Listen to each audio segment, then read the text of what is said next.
Şama şakay pek usta, kıştan saçar kapısta. Onun üstüne pomidor, çeşit türlü pomidor. Pom pom pomidor, ne acayip pomidor. Kayda baksa pomidor, çeşit türlü pomidor.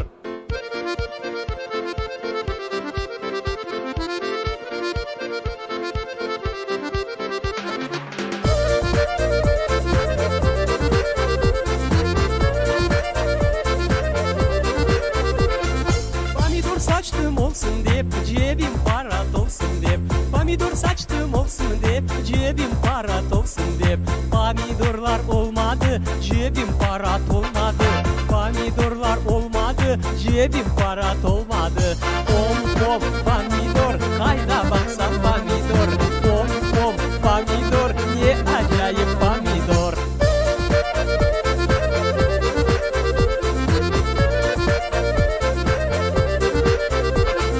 Çapaladım kurudu, son sulardan çurudu. Çapaladım kurudu, son sulardan çurudu. Pomidorlar olmadı, yolaklara dolmadı. Umut etken bir benim, bir hıyarlık olmadı. Pom pom pomidor, ne acayip pomidor. Ayna baksan pomidor, kıpkırmızı pomidor. Pomidorlar, hıyarlar, kapustalar, soğanlar. Gösterirmiz, satarmız, oynap gülüp yaşarmız.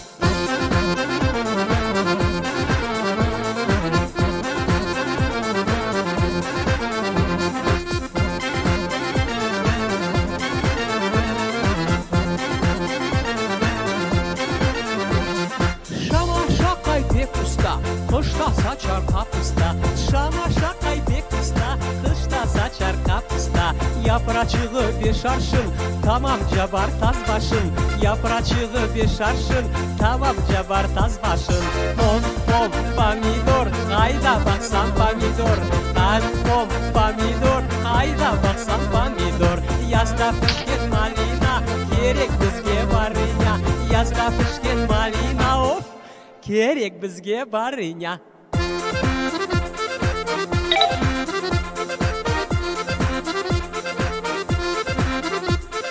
Pom pom pomidor, hayda baksan pomidor. Ne acayip pomidor, kıpkırmızı pomidor. Pomidorlar, soğanlar, kapustalar, oğanlar. Öğüstürürmüz, satarmız, oynap gülüp yaşarmız.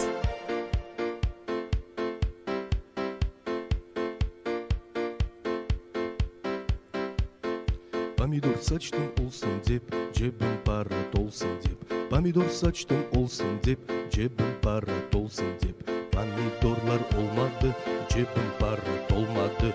Pomidorlar olmadı, cebim para dolmadı.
Evet efendim, tarihlerimiz 16 Eylül 2023'ü gösteriyor. Saatlerimize baktığımızda 21.09. Genç Tatar yeni sezon açılış yayınıyla sizlerle beraberiz değerli dinleyicilerimiz. Ben Baybörü. Ben Kalakay. Bu akşam sizlerle beraber olacağız. Yeni sezon açılış yayınımızı gerçekleştireceğiz. Sürprizlerimiz olacak. Hem de çok büyük balaban sürprizlerimiz olacak. Kalakay kadar balaban sürprizlerimiz sizinle olacak. Yepyeni içeriklerimiz olacak bu sezonda. Onları konuşacağız. Sizlerle hal hatır soracağız. Yazı geçirdik. Gidereceğiz. Evet. Kalakay dediğin gibi büyük bir ara verdik. Yaz tatili geçirdik. Tatiller nasıl geçti? İyi miydi? Kötü müydü? Neler yaşadık? Neler bitti? Bundan sonraki hayatta hem dinleyicilerimizi hem bizleri ve de Genç Tatar'ı neler bekliyor? Bunları konuşacağız. Vaktimiz çok. Edeceğimiz lafımız da çok diyelim ve klasik açılışımızı yapalım istersen Kalakay. Evet, yapalım. Nasılsın Baybörü? Yaz tatilin nasıl geçti? Yaz tatilim öncelikle nasılsın soruna bir cevap vereyim Kalakay. Senin sorduğun şekilde yüz ifadendeki o mutluluk kadar çok güzel geçti Kalakay. Maşallah. Evet, böyle hareketliydi, çalıştık. Bu yaz da benim için bayağı bir hızlı geçti aslında, böyle tempoluydu.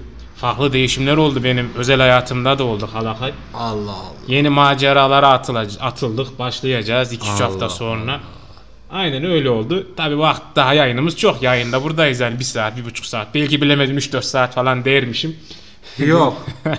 Devenin tabanı. Şaka tabii ki de latifeyle girelim dedi Kalakay, sen de hemen bozarsın yani. Yok, şöyle, bozmadım.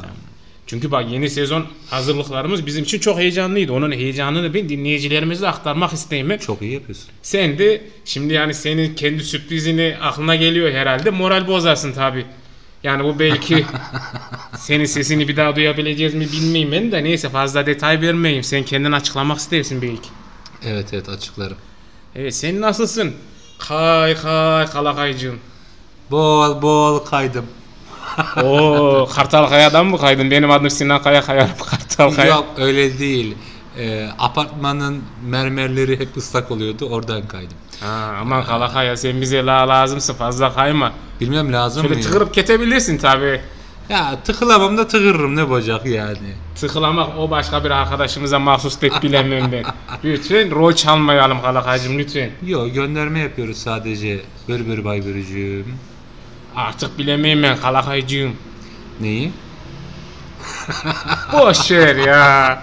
Neyse, yorumlarımız vardı. Hem dinleyicilerimizle de onların da hal hatırını soralım. Yorumlarını bekliyoruz diyelim. İnşallah onlar da iyidir, sağlıklı, sıhhatlidirler diyelim Kalakay. Yorumlarını bekliyoruz.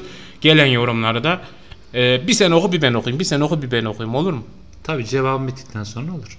Tamam. Zaten Sermeller demiş ilk yorum olarak, iyi yayınlar demiş. Çok teşekkür ediyoruz. Heyecanlısın galiba. Dediklerimi duymuyorsun. Cevap verirsin. Niye cevap verecektim ben? Ben cevabım bitince okurum demiştim. Benim cevabım bitmemişti daha da. Ha öyle mi? Pardon. Aha, Ya işte çok heyecanlısın. 7. heyecanlanma sezonun değil. heyecanı çok fazla Aynen. sende. Çünkü onu diyorum Acaba böyle. 7. sezonun heyecanı mı, yoksa benim vereceğim haberden dolayı mı bir heyecan var? Hani böyle bir kurtulmanın mı diyelim, hüzün desem hüzün değil. Ha hüzünlüyüm Kalakay. Ha çok hüzünlüyüm. Üzüntü desem üzüntü değil. Bir sevinç var gibi, bir nara kopuyor senden sanki. Aynen, şu an var ya, içimdeki o kalbim bir hızlandı, atıyor böyle, pır ediyor böyle, içimde kelebekler uçuşuyor, midem cıvıldanıyor Kalakay, yani böyle içime sığmıyor ya, o kadar 112 heyecanlıyım. çağıralım. Efendim? 112'yi çağıralım o zaman. Yok, 112'lik iş değil. Çarpıntı var gibi geldi bende. Tutuyorum şöyle, bakayım bir Kalakay, nabzımı Bakayım ölçsene bir. 100, 110, 120. Konuşma da bir ölçeyim bir dakika, sen bir gülme, dur. Hakikaten gülmezsen ölçebilirim. Abbo. Çok hızlı atıyor. Aynen Kalakay, yani bak. Bizim pancar motoru gibi çok hızlı atıyor. Aynen, enerjik Pat, biz. pat, Bak, pat. dinamik biz girdik yeni sezona. Bu dinamizmle Kesinlikle. sonuna kadar ketecek biz dinleyicilerimizle beraber. Tabii bu mutluluk senden kaynaklı Kalakay yani. Kesinlikle öyle, ben de öyle hissediyorum. Aynen. Çünkü benim vereceğim haberden dolayı. Ama yani tabii bu da uzun bir senenin vermiş olduğu bir, hani uzun zaman geçti. İnsan bir dur yapma ne olur der diye beklerken tamam olur Yani bu kadar basit bir şey duyunca insan bir üzülüyor tabii.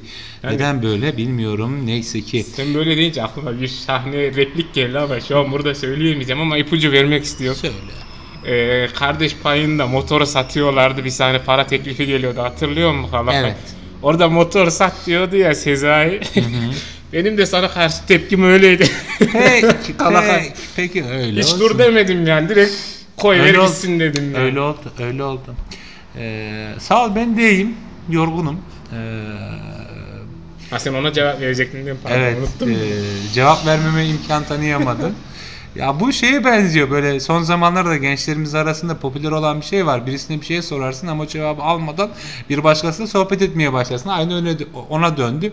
Yani bir gönderme yapmak için mi yaptın onu bilmiyorum açıkçası şu anda. Neyse, biraz yorgunum. 5 senenin vermiş olduğu bir yorgunluk var üzerimde ve bugün inşallah bugünden sonra bu şeyden sonra tabii ki de bir araya bir dinlenmeye gideceğim. Yok, yayında bir sıkıntımız yok. Yok değil mi? O ekrandan ötürü. Ekrandan ötürü. Ama şu an ben dinleyemem bir taraftan. Ha. O kadar arokete, o kadar sesimiz kürkete ki benimki özellikle arokete, seninkinden daha kök kete yani. Hiçbir problem yok. Ha, anladım. Peki. Daha sonra yaz tatilim çok yorucu geçmişti. Daha sonra anlatırım diyeceğim ama ben bir daha sonra neyse. Evet, yorumları okuyalım o zaman arkadaşlar. Buyur, mikrofon sende. Sen evet. istersen. Sermelder kod adlı biri diyorum artık. İyi yayınlar demiş. Kamilcan iyi yayınlar genç Tatarlar demiş. Zeytullah Tuvan canı sezon hayırlı olsun deyin. Allah razı olsun Zeytullahçığım. Sefa Tuvan iyi akşamlar demiş. Biz ona iyi akşamlar dileyelim o zaman. Sarımay Genç. Vay, Sarımay gelmiş buraya. İyi akşamlar arkadaşlar demiş. Sana da iyi akşamlar Sarımay. Muhammed Yusuf Aydamak'ta Arı yayınlar deyip Aytkan genç Tatar da bareken. Teşekkürler Muhammed. Sarımay degen ki bundan sonra bir de Leniye'den kınalı parmaklarını çalsanız ne güzel olur degen. Olur Sarımay çıkın, benim İBAN'a 100 TL atarsan çalarım. Aynen. Ya da hangi kınalı parmaklara onu cibere onu açsa da olur yani. Aa, güzel soru. Değil mi yani? Biz buradan şevkle, aşkla göndeririz o yırları kalakay. Hangisini Kesinlikle. isterse yani. Mesela ne vardı? Bir tane sanatçı vardı, ismi hatırlayamadım da Kırım Kızları deyip biri var. Ondan sonra çok böyle, güzeldir o şarkı. aynen Aliye Hacabadinova'dan var.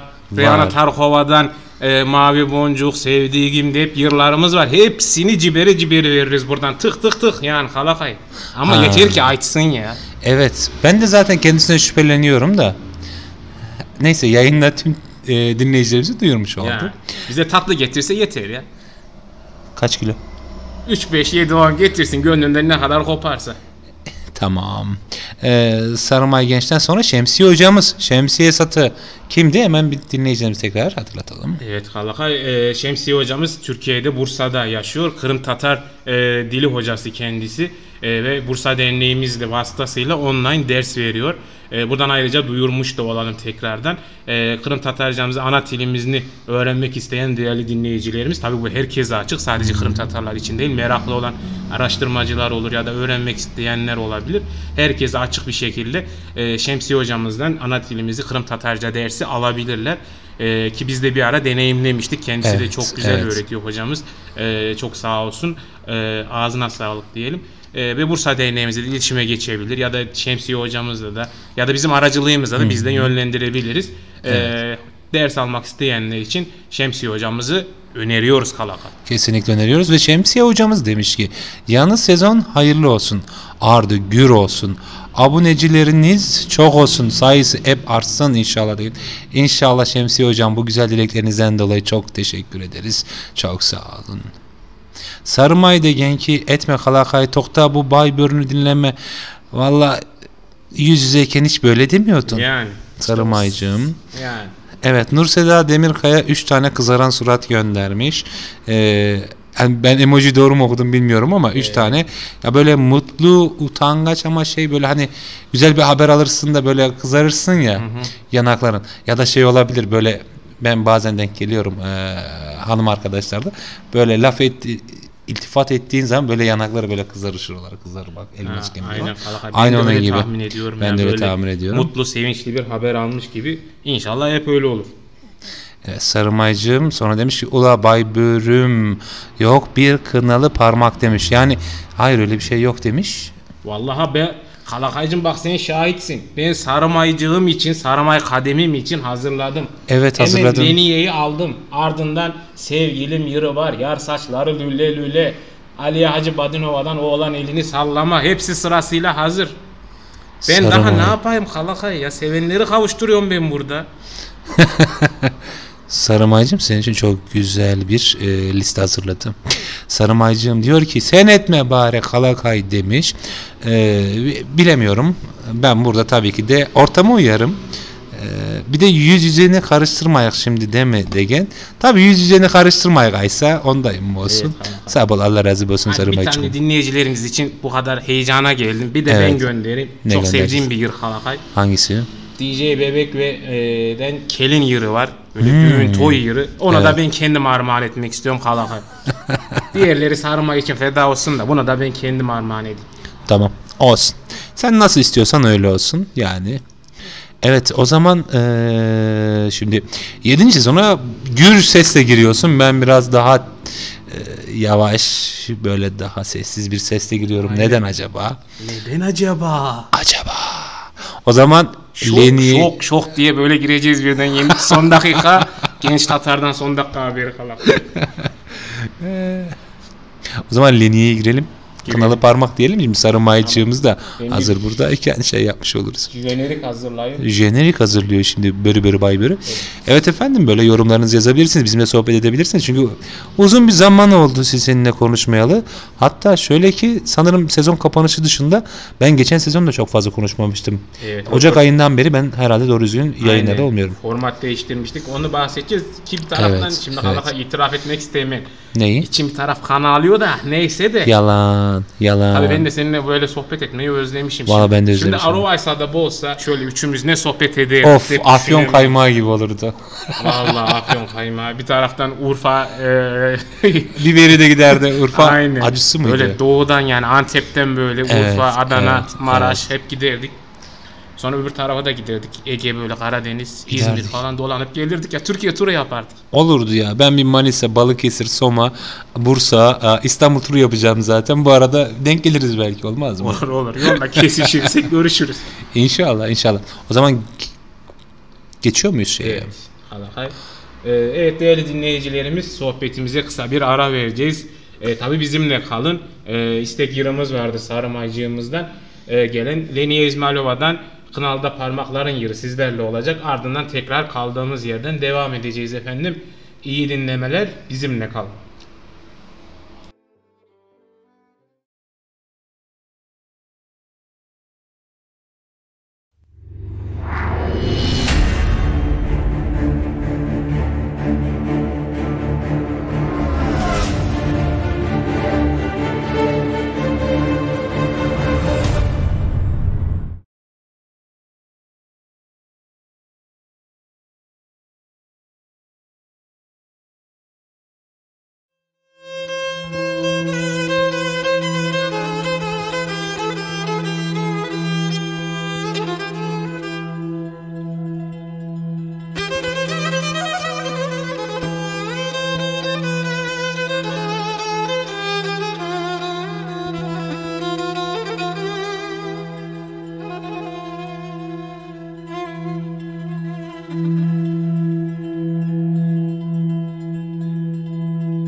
Evet efendim, kaldığımız yerden devam ederken Börü Bay Börü gülüyor şimdi. Evet. Aklına ne geldi acaba bilemiyorum ama. Yo, ben tam böyle aa diye ağzımı açtıydım, sen girdin. Sonra yayından önce dediğin laf da aklıma geldi. Kalakay bana iltifatın. Evet. Onunla beraber ikisi bir enerji patlaması tekrar yaşattı bana. Anladım. İltifatım neydi ki? Bence onu söylemeyelim. Aslında sana değildi bu iltifat. Yani burada ben hani bir hanımefendiye şöyle bir şey söyleyebilirsin demiştim ama senin üstüne alınma yani. Bak onu söylüyorum baştan. Anladım. Neyse, yayına aradan girdik Kalakay, birazcık daha devam edelim. Evet, Kalakay'da devam et. Ben de şu aklıma geldi. Birazdan bir video vereceğiz şimdi arkadaşlarımıza, dinleyicilerimize, değerli dinleyicilerimize. Burada seni görecekler. O aklıma geldi sen gülünce. Ya bir de yorum gelmiş. Senden ötürü Kalakay, senden ötürü. Hepsi hep benden ötürü. Evet, Sarımay diyordu ki müziğe girerken Kalakay, ooo Bay Börü bizni kezmegemi ap ketecek dep yazmış. Hayır olamaz diyorum ben de bir Yeşilçam repliğiyle Kalakay'cım. Ben sadece düşünemem, taşınamam, kaşınamam Kalakay'la Arovaysa'yı götürürüm. Değil mi Kalakay? Evet, sen benim yerime. Evet. Belki Konçu'yu da götürebilir ben Kalakay'cım. Konçu'yu mu? Şimdi çok detaya girmeyelim de Konçu'yu zaten bilen bilir. O yüzden hani pek şey yapmayalım da. Bu arada şey gelmiş. Kalakay Bey nereye gidiyorsunuz demiş. Ben bir yere gitmiyorum. Ama neyse. Bu arada kınalı parmakları nereden bulabilirim? Hoşuma gitti demişsiniz Sefa Beyciğim. Kınalı parmakları genellikle Bay Börü ile iletişime geçebilirsiniz. Bay Börü size gönderebilir diyelim Sefa Bey'e, Kalakay'cığım. Evet, ben de kınalı parmak derken müzik olmayan kınalı parmaklardan bahsediyorum acaba diye düşündüm işte de. Öyle mi? Pardon efendim. Ben 1 kilo kına yollayabilirim Kalakay. Parmakları da sen bulursun Sefa Beyciğim. Evet. Evet onu da biz bulmayalım yani. Yok, olmadı, ben anneme söyleyeyim. Kalakay öyle hizmetlerin var mı ya? Evlenmek istiyorsanız anneme söylemem yeterli. Annem olmadı, teyzem olmadı, yengem olmadı, birisi yani sen yeter ki evlenmek iste yeter. Öyle anladım. Aklıma geldi şimdi. Geçen bir sözleşme imzalanmış Genç Tatar ekibinde, öyle duyduk. Doğruymuş. Yani ona da işte o biraz önce ismini bahsettiğim yayıncı arkadaşımız da varmış onun içinde de. Evet. Ondan ötürü Kalakay'cığım o Sefa aklıma Beyciğim, geldi. çok özel Sefa Beyciğim de yok müzikten bahsettim demiş Sefa Beyciğim. O zaman Bay Börü Bey'le iletişime geçebilirsiniz. Yahut derneğe gelirseniz size verebiliriz Sefa Bey. Hani hem de çalıp da söyleriz Kalakay ya. Onu yapamam ben ya. Benim öyle yeteneğim yok. Evet Kalakay. Evet. Çok sağ ol. Mesaj mı geldi? Yok, hani paylaştığımız gruplardan geliyor Kalakay. Onları okuyalım mı bilemedim de sen bir bak istersen. Yapma ya. Bakayım. Evet değerli dinleyicilerimiz, sizler nasılsınız? Biz konuştuk, ettik, geçmiş olsun. Değerli dinleyici, yorum geldi bir dinleyicimizden. Evet Kalakay, aram böyle kestin beni ama ya onu gösterince. Bir dakika. Pardon, mesaj özür diliyorum. Çok değerli bir dostuma mesaj gelmiş de hastalanmış. Ondan dolayı üzüldüm dedim. Dinleyicilerimizden yorumlarını bekliyoruz. Onlar uzun bir dediğimiz gibi aradan sonra tekrar hasbihal ediyoruz. Evet. Sormak istedikleri var mı? Mesela yeni sezondan ne gibi bir beklentileri var? Bizden istekleri var mı? İçeriklerimiz hakkındaki düşünceleri ne? Bunların hepsini bekliyoruz. Her türlü mesajlarını, yorumlarını bekliyoruz. Biz bu yayında sohbet, hasbihal edeceğiz Kalakay. Kesinlikle öyle. Yani bir geçmiş zamanın bu uzun aranın bir hasretini gidereceğiz birlikte. Evet. Bu arada şurada bak, karşıda biri duruyor, bak görüyor musun caddenin karşısında? Işığın altında şalkında duran. Sol tarafta bakınız, direğe doğru giden. Evet Kalakay, gördüm şimdi. Bizden birine o kadar çok benziyor ki. Şöyle bakayım dur. Evet çok benziyor. Yalnız değerli dinleyiciler, ben hemen bir kapıya bakıp geliyorum. Tamam. Caddenin karşısında çok tanıdık birini gördüm. Evet. İlk defa bu yayında yapıyorum bunu. Koş Kalakay, koş, kaçırma. Gidecek çünkü yani. Sen gelene kadar ben konuşmaya devam edeyim. Evet değerli dinleyicilerimiz, bu yeni sezonumuzda farklı yayınlarımız sizlerle birlikte olacak. Yeni içeriklerimizi hazırladık. tamamen farklı formatlarda, hatta yayıncılarımız bile değiştirdik bazı yayınlarımız için. Bayağı büyük bir dönüşüm geçirdik aslında Kalakay. Buna sen de dahilsin. Ben de dahilim bir kısımda artık. Yavaş yavaş neye değişiyoruz dahiliz? diye. Ben yorum gelince yoruma olalım. Sen kime dahilsin, neye dahilsin? Hayır, Ben kime harici, neye dahiliyim? Sen tanıdığımız ya da tanımadığımızı düşündüğümüz kişiye gittin ya, herhalde tanıdığımız değilmiş çünkü sessiz kaldın. Evet, o arada ben de dinleyicilerimiz için birkaç ipucu veriyordum. Dedim ki Genç Tatar'da bu sezon yeni içeriklerimiz, yeni yayınlarımız oldu. Yepyeni böyle. Bu dönüşüme uğradık dedim. Yayıncılarımızı da değiştirdik. Sen de dahil, ben de dahil. Ondan bahsediyordum Kalakay'cığım. Bu dönüşüme dahildik. Bu arada Sarımay'da bir yorum yazmış. Konçuyunu apketecek mi? Beni apketmeyeceğim. Boğmay bu Baybörü Bey'in boğmadı. Biz bir ekip tügülüz mü? Dep Aytkan. Yani biz bir ekibiz ama aramızda sır saklamayımız. Sarımay'cığım lütfen. Sır nereden çıktı şimdi anlamadım ben.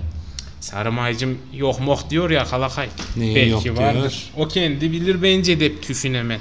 Evet, Çünkü kanalı da parmaklar yazılı bir Hayrettin Bey diyorum. Hayrettin Bey selam yazmış. Merhabalar Hayrettin Beyciğim. Evet, Sarımaycığım. Peki. Aklıma bir şey geldi.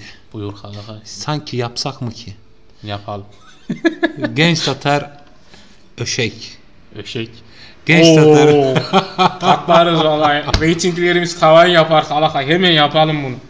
Konya'daki bütün köyler bizi dinleyebilir, bak ben sana söyleyeyim. Şöyle bak. Öşekçimizin birisi de Sarımay olabilir Kalakay. Şöyle şimdi bak, sen ona itham ediyorsun, o seni itham ediyor, işte böyle oluyor, şöyle oluyor. Böyle özel bir yayında yapılabilir bak.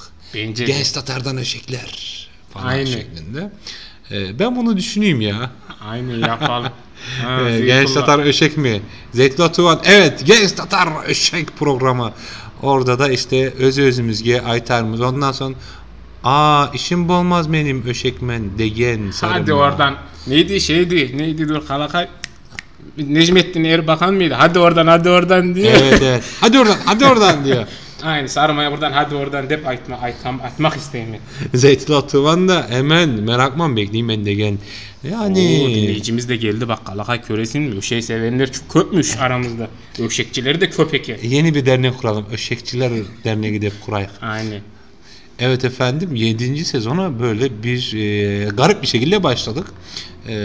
Köylerimizden haberler kelimesi arı olur. Zeytullah Beyciğim, o zaman sizi derneğimize bekliyoruz. Bu konuyla alakalı programı da size yaptırabiliriz. İsminiz artık burada duyulacak ama Zeytullah'la Öşek Vakti. Olabilir ya da köy yayını da açabilir miyiz? Kalakay aklıma bir şeyler gelip gitti ama sen bence anladın. Şimdi mi aytasın benim köyünü?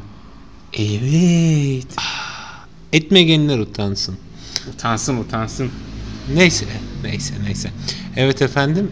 Bence şöyle yapalım. Ne oldu? Neye gülüyorsunuz beyefendiciğim? Kulaklıktan dinleyemeyin ya yayını. Evet. Sesimizin ketişine külemek. Anladım. Arı mı kete, berbat mı? Yok, çok güzel kete de mikrofona mesela eğiliyoruz böyle Evet. diyoruz ya falan. Bir yükseliyoruz, bir alçalıyoruz. Çok böyle değişik kete. Anladım. Evet efendim, 7. sezona girdik. Genç Tatar'ın 7. sezonu. Genç Tatar tabii ki de utansın tabii. Aksüyek ya bir etemadı benim köyümlü. Sarımaycım bir tek Aksüyek değil ama şöyle bir durum var. Aksüyek ile Sarımay yapıyordu benim köyümlü. Yani ben mi yanlış hatırlayman? O kadar da kartaymadık yani. Tam kartaymış olabiliriz ama o kadar da tugul yani. Yani Allah'a şükür aklımız, hafızamız, hafsalamız yerinde. Tabii katımız da hayır. Ben de onu arayma kalak. Ceketimin içine Sen karayma. kıdırasın ben de ondan Aynen. Ne atacak edim ya. Ula unutturdun. Tamam taptım. İyi de tek Sarımay yapamadı ama. İşte ekeniz beraber eteydiniz siz o programla. Ne bay tamam ben de saga. 7. sezonda. Evet tamam. Evet efendim 7. sezon tabi bomba girecek. Bir küçük tabii bir durumumuz var. Bizim internet sitemiz şimdilik kapalı bu arada, onu söyleyelim. En kısa zamanda o da açılacak. Girince bazı dostlarımız mesaj atıyorlar, arıyorlar. Gençler.com kapalı şeklinde. En kısa zamanda tekrar açacağız. sitemizi. Ayrıca bir de Genç Tatar Instagram'a da geldik. Instagram'da böyle şeyimiz var. Evet. Yeni açtık, dinleyicilerimiz takip etsin. Hatta ben paylaşayım Kalakay. Yorum kısmına hesabımızı paylaşalım. Evet. Tamam, sen paylaşadır. Tamam. 7. sezon bomba gibi gelecek. Birazdan sizlere şöyle bir şey yapacağız. Bizim bu şeyimizi, yani 7. sezonumuzun farklı programcıları, farklı programlar olacak. Bunları size biraz anlatacağız. Çünkü hakikaten güzel programlar olacağını düşünüyorum. Evet. Hayal ediyorum. Ama bir şeyi unuttuğumuzun farkına varıyorum. Neyi unuttuk Kalakaycığım? Biz herkesten video ya da ses kaydı aldık ya. Evet. Arvaysa'dan almadık. Arvaysa cibermedi çünkü Kalakay, ben ayttım ona ama cibermedi mi? Aynen, dedi ki ben çok yoğunum dedi. Çok işler var başımda, özüme yetemeyman dedi. Cibermeye tırışacak ama ciberemedi Kalakay. Tamam boldaysa. Ulan ben de neni unuttuk diye düşüneydim. Taptım işte onu. Evet. Şu an paylaştım. Değerli dinleyicilerimiz oradan ulaşabilirler diyelim. Evet efendim. 7. sezona güzel giriyoruz. Bir sayayım bakayım şimdi isim vermeden. Bir siz varsınız. Evet. Bir onlar var. Bir öteki onlar var. Onda bunda şunda kalayım. Salı. Evet. Cumartesi. Salı, çarşamba var. Şimdi normalde 4 tane var programımız. Evet. Bir tane de sürpriz programımız var olursa. Planladığımız var, evet. Olursa çok güzel. Evet. Efsane bir şey daha bekliyoruz. Aynen, gerçekten planlıyoruz. Ondan ben de çok ümitliyim. Olursa hani o tutarsa o tutar gibi geliyor. Vallahi özellikle de şu ortamda tam olması gereken bir program ve de onu hani ilgili bir arkadaşımıza da vereceğiz. Nispeten bu işle uğraşan, bunu takip eden bir arkadaşımız hem olacak. Hem ilgili hem de ilim bağlamında. Evet, akademik yani bir kişiliği de var arkadaşımızın. Kesinlikle. O yüzden de Zeytullah Bey hemen takipte Ağlaman Instagram sayfasına. Allah razı olsun Zeytullah Bey'e çıkıp Sarımay demiş ki ötekileştirmesek Kalakay Bey neden ötekileştiriyorsunuz? Sarımaycığım siz ötekileştiremediklerimizden misiniz acaba? Allah billah benim de aklıma o geldi. Yok, neyi ötekileştirdiğimizi anlayamadım ben. Yalnız Kalakay. Şimdi bu olayı da görünce biz var ya şu birkaç aydır hep birbirimizin zihnini okuyoruz bence. Sen de farkındasın değil mi bunu? Yok, bence zihni okumuyoruz. Öyle bir yeteneğim olsa çok ister. Ama kalbimiz bizim sevgili din kardeşim. Vallahi bak mesela bu yeni sezon şimdi videoyu hazırlarken hani bir oradaki nasıl yaparız derken ikimiz de aynı anda aynı şeyi söyledik. Aynı şeyi düşünüp söylemişiz. Şimdi de aynı şeyi düşünüp aytarımız yani. Ben bundan şimdi sevinsem mi, üzülsem mi bilemedim Kalakay. Şimdi sevineyim bir taraftan çünkü hani aynı düşünüyoruz demek ki ikimiz de aynı kafadayız ama üzülme açımda şu. Şimdi uzun bir zamandır beraberiz. Şimdi o kadar uzun bir zaman olunca artık hani birbirimize çok mu benzedik, yeni bir şey üretemiyoruz da aynı şeyi mi düşünüyoruz ki acaba diye de endişelenemen yani. Tamam, anladım. Ben de o zaman sana şunu diyorum. Haklısın hacı hakikaten. Değil mi? Öbür tarafta. Üzüntü kısmında haklısın. Değil mi? Yenilik kısmında. O yüzden diyormuşum. Evet arkadaşlar gençler.com'da kariyer kısmına girdiğinizde bize başvurabilirsiniz. Yeni eleman alımları yapacağız. Şaka. Aynen, biz size döneceğiz efendim. Aynen. Biz sizi buluruz zaten. Siz hiç merak etmeyin. Siz yeter ki içinizden geçirin. Biz sizi buluruz. Efendim öteki onlar dediniz ya Kalakay. Şimdi isim vermiyorum Sarımaycığım. Öyle bir durum var yani. Onlar öteki onlar, öteki onlar dedim ben. Ötekileştirmiyorum ama ötekileştirmek de istemem. Çünkü öteki onlar ve onlar hakikaten güzel olacağını düşündüğüm. En azından birinin ekranı çok güzel oldu bence. Benim çok hoşuma gitti. Evet, sanırım ben tasarladım ya o yüzden. Bence o kendini övesin yani. Yok ya, övmek yok burada, estağfurullah. Pardon, eyvallah. Bir ego kokusu alayım Kalakay. Yok, o çaydanlıktan geliyor olabilir. Ya Kalakay muhabbeti o kadar darlı ki çayını unuttuk vallahi. Bir çay dökenimiz de yok Kalakay. Yakmışız çayı. Çaydanlığı yakıyormuşuz. Ne diyorsun? Vallahi Kalakay.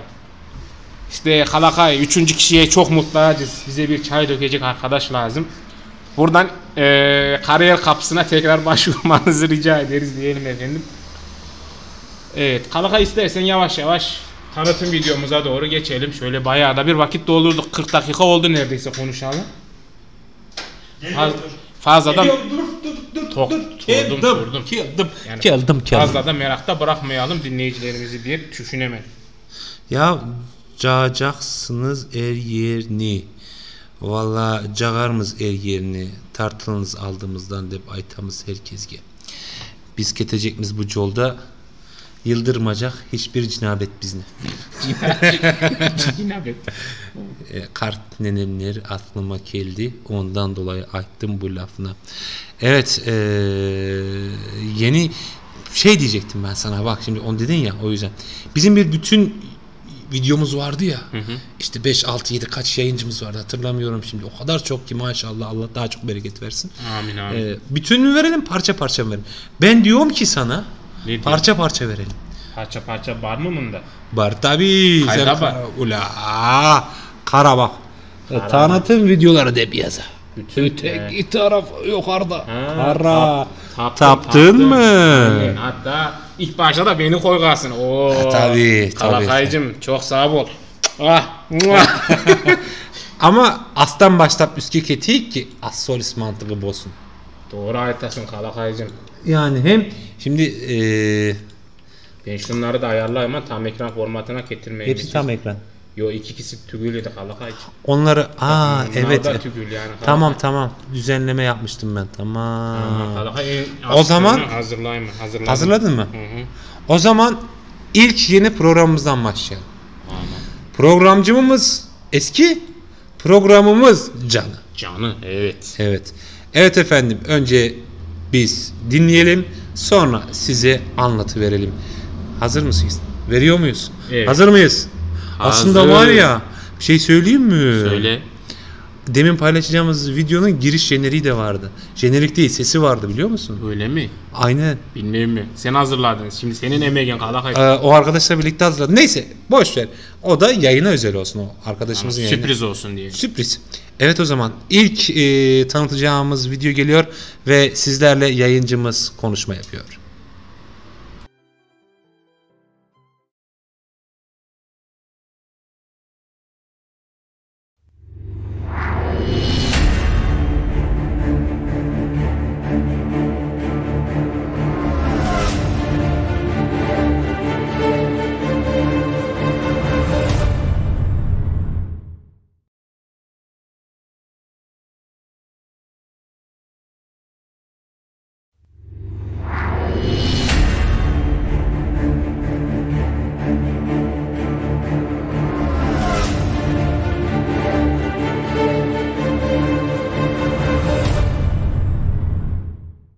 Merhaba sügülü dinleyenlerimiz, men Aksüyek.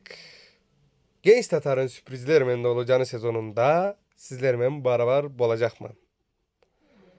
Aksüyek olarak bu sezon ne çıktım köyden cura diyeceğim, ne de bismillah deyip yallah deyip başladım bu yayına diyeceğim. Bu sezon sizlerle Daday programında bir araya gelecekmiz. Peki bu Daday programı nedir? Bu programda az komik, az ciddi olacakmız.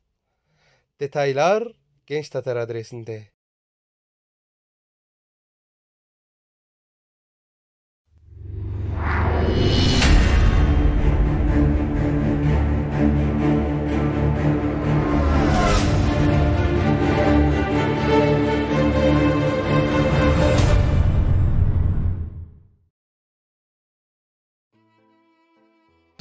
Evet efendim, Daday programını sizlere tanıttık. Evet, Aksüyekçiğim bizlere Daday programını hazırlayıp sunacak. Planlarken biraz yorulduk bu programı yaparken açıkçası. Şöyle dursun kulaklık beyefendiciğim, ben daha sonra dinleyeceğim. Aksüyek'le bayağı uğraştık. Keçeler boyu oturduk, düşündük, katecekmiz deyip düşündük. Katip olsa kat deyip olur deyip tartıştık. Uzun toplantılar sonucunda Daday programına hazırladık. Şimdi Daday nedir diye soracaksınız. Bunu ben açıklamayacağım tabii ki de. Bunu yani Aksüyek açıklayacaktır diye düşünüyorum. Bence de değil mi? Kendi yayınında. Tek olacak değil mi Kalakay? Tek.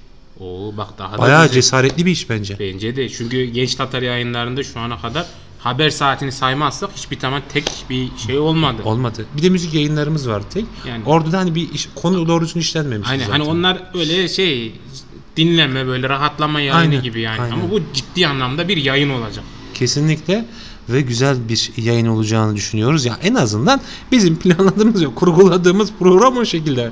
Onu söyleyebilirim. Burada kefil olabilirim ama planladığımız ve programladığımız böyle kurguladığımız program olursa kefilim. Ama olmazsa değilim. Ama güzel bir program sizi bekliyor. Hem biraz komik olacak hem biraz ciddi olacak. Şimdi Kalakay komik ve ciddi dedin ama tam böyle bir net ipucu olmadı. Sanki biraz daha vereceğiz mi yoksa ona da mı sürpriz atacağız? Onu yayıncımızın kendi açıklasın. Biz şimdi tamam. en azından onun bir yayınlık, bir bölümlük kısmını yemeyelim burada. Evet Kalakay tamamdır. O zaman diyelim ki tarihi de tam kesin değildi değil mi Kalakay? Ama Şu bir anda aylık bir zaman dilimi mi vardı? Bildiğim kadarıyla, yani bildiğim kadar derken en sonki planlayıcıma göre 10 Ekim diye görülmüştü. Tamam. Çünkü ama günü şu anda kesin değil. Ya salı günü olacak ya da cumartesi günü. O tam daha kesin değil maalesef. Evet. Çünkü sürpriz bir programımız daha var demiştik ya. Onda var. Onunla çakışmaması için. Onunla çakışmasın diye.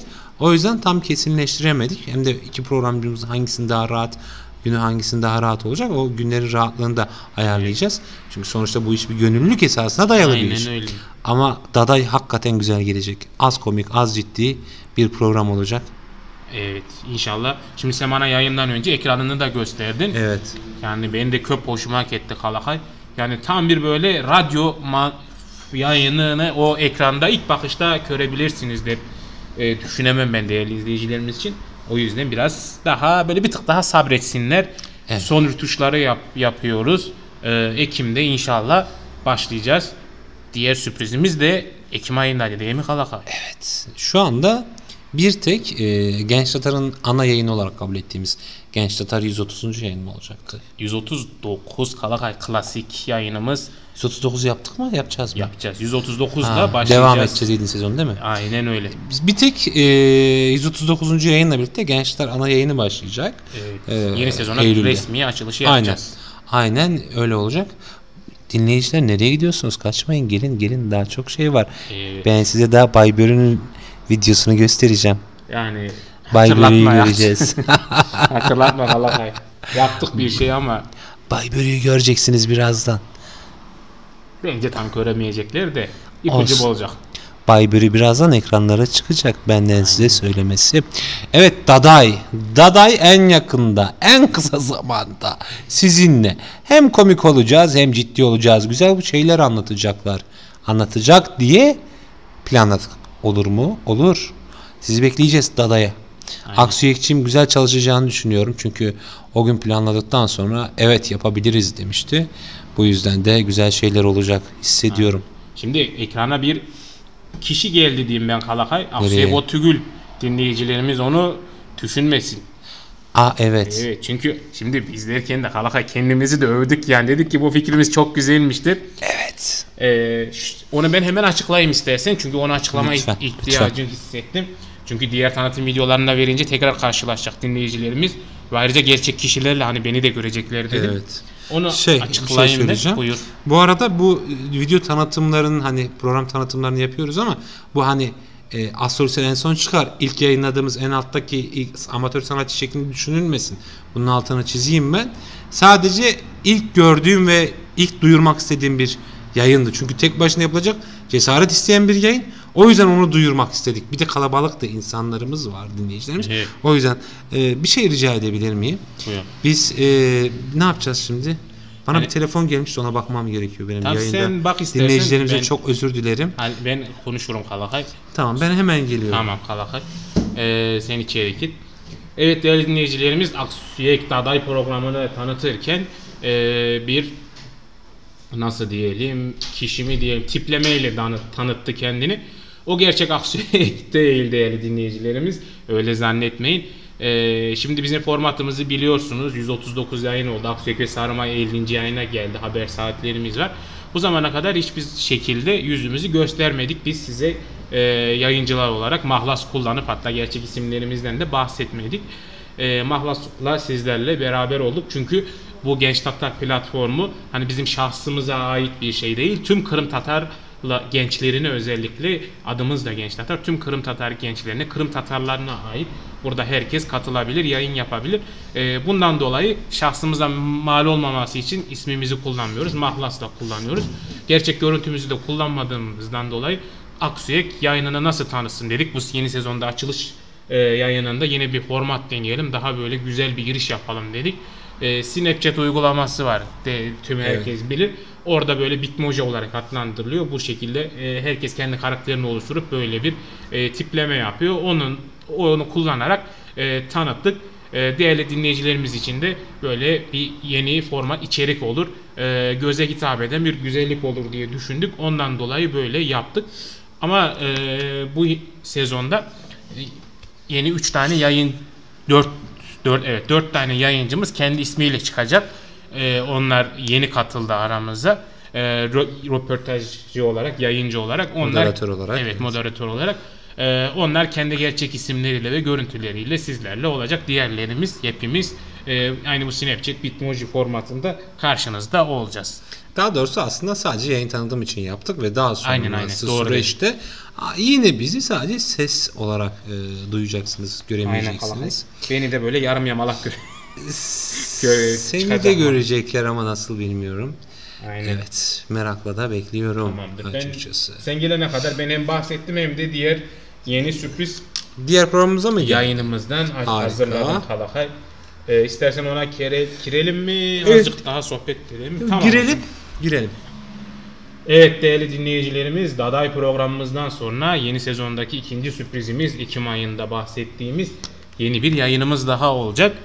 Bu sefer 2 tane yayıncımız olacak. Birisi eski, birisi yeni yayıncımız sizinle beraber olacak. Bunlar da böyle atışmalı bir yayın olacak. Neyse kendilerinden dinleyelim bence. Biz neden anlatıyoruz? Evet.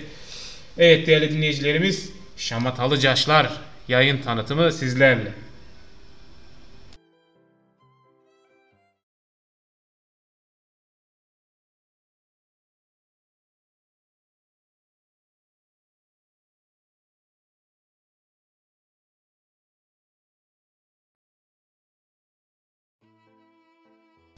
Evet efendim, Şamatalı Caşlar'a bir türlü giremedik. Neden olmadı ona bakacağız. Bir dosya açar mısın? Buraya eklememişiz Harakay. Hemen ben dosya yerinden çıkmış olabilir mi? Hayır. Orası. Ben ekleyeyim Harakay. Ufak bir son. oldu. Evet.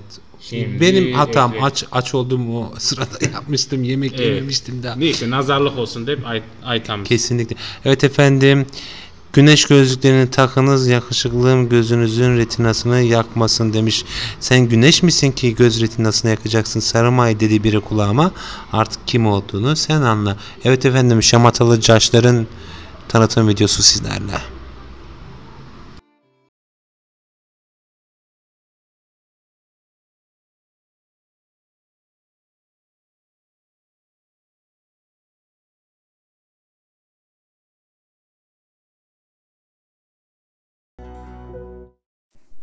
Ula Aksu'yu ekmeğe sıcak dedik. Arı bol da bundayla iyi serinliyim ben. Lan avuculan balık olmuşum. Ula bir ses geliyor. Allah Allah. Bu kum bir ses. Allah Allah. Tanıdık bir ses. Kum bu ya. Sarımsağı. Ay pardon sarımaydın değil mi sen? Oy vallahi iyi serinliyim ben. Üstümdeki ceketini çıkarsam bolcayken de. Neyse. Bundan ne diyeyim. Allah Allah. Bak yine bir sesler duyaman ya. Ne bol arkadaş? Brevi benim ana. Ama yanlış da ana olabilir.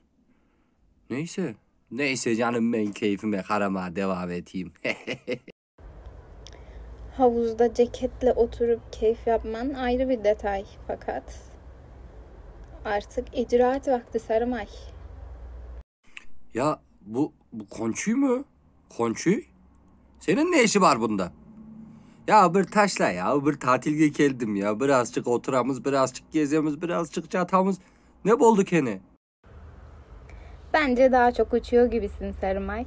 Ama evet, doğru bildin. Ben Konçuy. Sana tatilinin bittiğini haber vermeye geldim. 3 Ekim'e iyi hazırlan. Çok güzel şeyler olacak. 3 Ekim mi? 3 Ekim'de ne bolacakken ya? Aman gerçi 3 Ekim geta kopar. Hem ne hazırlanacağım ki? He? Konçuy. Konçuy neye hazırlanacağız? Neyse 3 Ekim'e hazırlanırız ya. Tüştük. Hayda geldik. Bak havuzga tüştük. Sarmay, ne demek 3 Ekim'de ne var? Ya sen geldin bana yalvardın. Dedin ki artık beraber mi yayın yapsak dedin. Ah ben de düşündüm, taşındım, karar verdim. Dedim ki seninle atışmak zevkli olur. Yapalım madem. Yalvarmak mı? Kim? Ben mi? Konçuy. Senin adın Konçuy de özünü de Konçuy belliysin allem.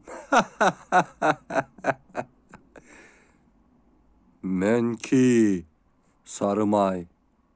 Sadece kel çırağım bol demiş olabilirim. Ama yalvarmanı da kaydan çıkardın.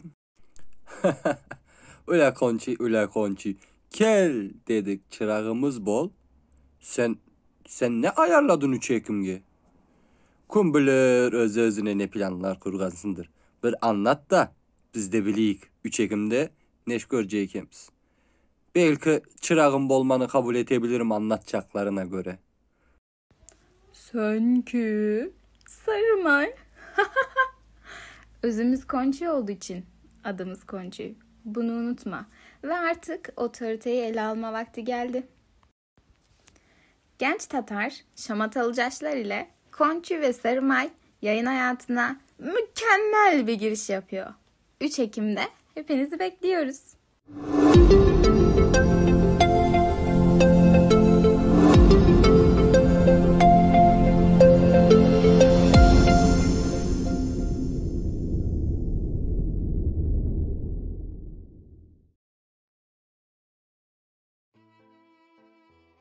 Evet değerli dinleyicilerimiz, şamatalı caşlar ve yayıncıları Konçuy ve Sarımay'la tanış olduk, öğrendik. Nasıl buldunuz diyerek ben soruyu yöneltiyorum. Dinleyicilerimize. Evet Kalakay buyur, sen gireceksin herhalde. Yok hayır, tamamlamak istedim sadece sözünü. Tamamdır, teşekkür ederim.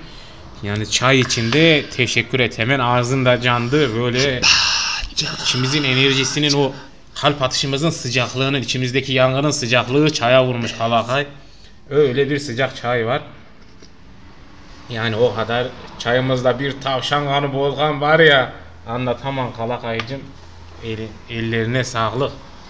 Evet değerli dinleyicilerimiz, yayıncılarımızın bahsettiği gibi Sarımay ve Konçuy böyle biraz atışmalı bir yayın olacak ve yeni bir ilk olacak aslında.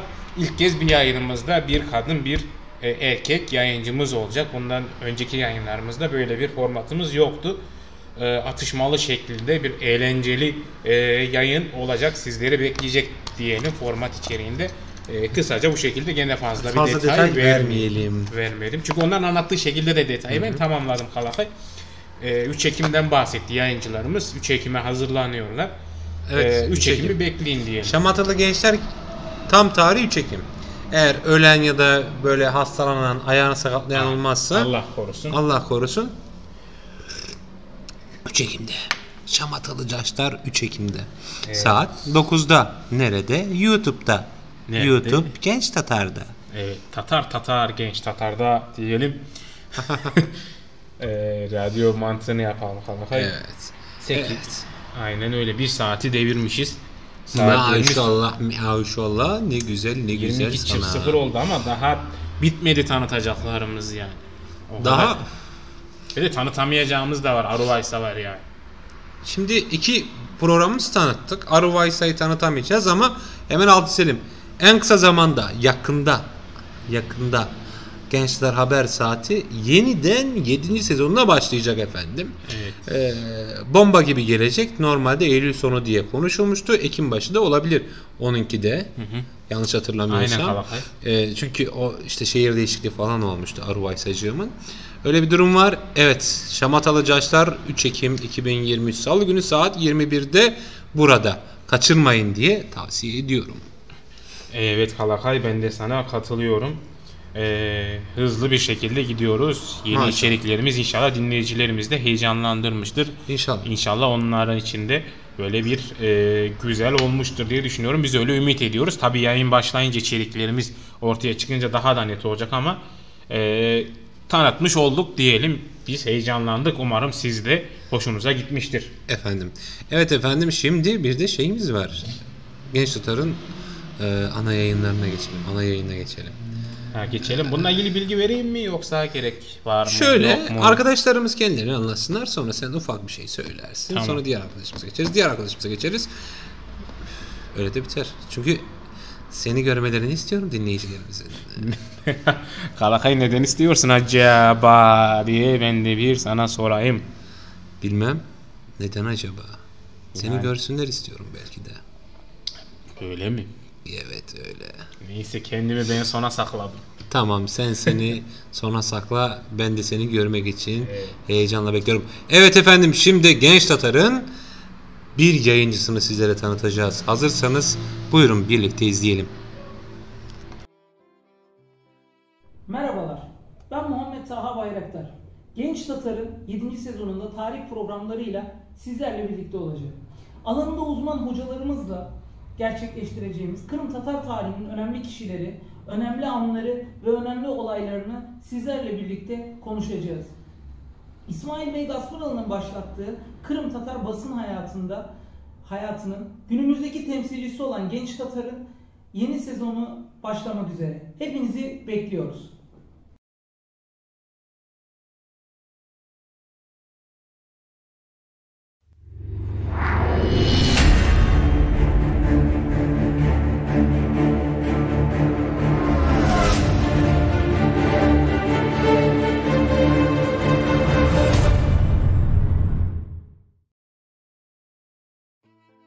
Bak ne göstereceğim sana. Evet Kalakay. Kalakay. Çok güzel bir haber aldık. Evet değerli dinleyicilerimiz. Bir dinleyicimizden mesaj geldi. Ben evet diyorum Kalakay senin adına. Sen de evet de. Evet Kalakay. Taha Bayraktar'la tanıştık değerli dinleyicilerimiz. Kendisi Bursa'dan aramızda olacak. Genç Tatar yayınında beraber olacağız. Tarihi konularımızı, Kırım Tatar tarihine ait kültürün bilgileri alanında uzman kişilerle röportajlar gerçekleştirerek sizlere aktaracak efendim. Çok da güzel olacak bence. Taha çok güzel yapacak. Evet ki kendisi de bu işin uzmanı, bilim uzmanı, tarih bilim uzmanıdır Taha Bayraktar. Yeni transferimiz bence güzel oldu Kalakay. Bence de çok iyi bir transfer yaptık. Bu sezon güzel transferlerimiz var bence. Aynen. Ya niye hep böyle ATV'dir, Show'dur, bilmem nedir böyle ana akım medyalar hani yeni dizilerini böyle tanıtım yapar ya, transfer derler, bir şey derler. Bizim neyimiz eksik Kalakay, biz de transfer yapabiliyoruz deyip düşünemem ben yani. Dolarlarımız eksik, milyonlu eurolarımız eksik. Kalakay dolar değil bak. Şimdi Dolar, euro. ülkemizin nadide bir kulübü var. Beşiktaş. Orada bir laf var. İmza atılırken ne diyor? Burada imza gönüllere atılır diyor Kalakay. Yani bizim de Genç Tatar çatısı altında imza dolarlara, eurolara ya da TL'lere değil gönüllere atılıyor Kalakay. Hepimiz burada. Kalakay bana baksana, ben burada sana ne güzel destan yazıyorum. Sen destan yazıyorsun da bir arkadaşım da bir destan yazmış. Şok oldum. Ha, tamam Kalakay. Yani dediğim gibi biz burada gönüllere imza atıyoruz. Transferlerimizle, ekip arkadaşlarımızla gönüllerimizle biz buradayız diyelim efendim. Zaten bu zamana kadar bu şekilde geldik. Kalakay şu sıra biraz koptu değerli dinleyicilerimiz. Zaten kopacaktı, tam koptu. Evet. Geldin mi Kalakay? Geldim sayılır. Hoş geldin Kalakay. Hoş Nerelerdeydin? Ne yapacaksın? Ne yapacağız?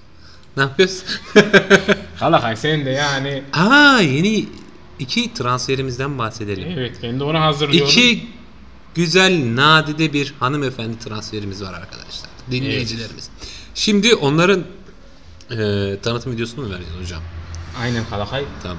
Dediğin gibi burada bir videoyu hazırladım. Bir de jenerik hazırlayayım.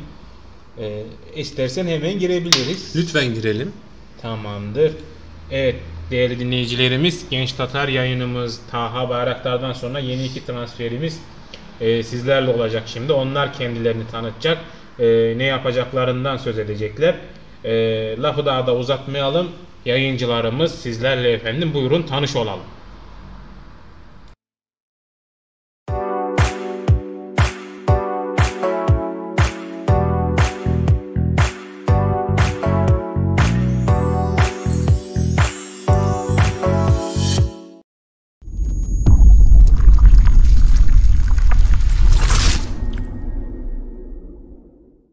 Merhabalar, Genç Tatar'ın 7. sezonunda sizlerle birlikte olacağız. Ben Nurseda Demirkaya. Ben Ravza Coşlu Topak. Genç Tatar'ın yeni sezonunda Kırım Tatar kültür ve sanatını alanında uzman kişilerle yapacağımız röportajlarda sizlere aktaracağız. Genç Tatar yayınlarını izleyip beğenip abone olmayı unutmayın. Görüşmek üzere.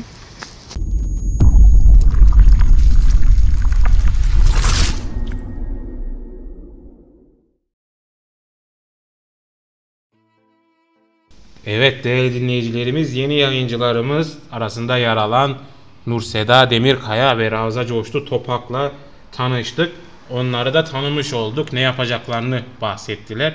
Kendilerine çok teşekkür ediyoruz. Onlar da aramıza katıldı. Yeni sezonda kültür konusunda bizlerle beraber olacaklar. Evet Halakay.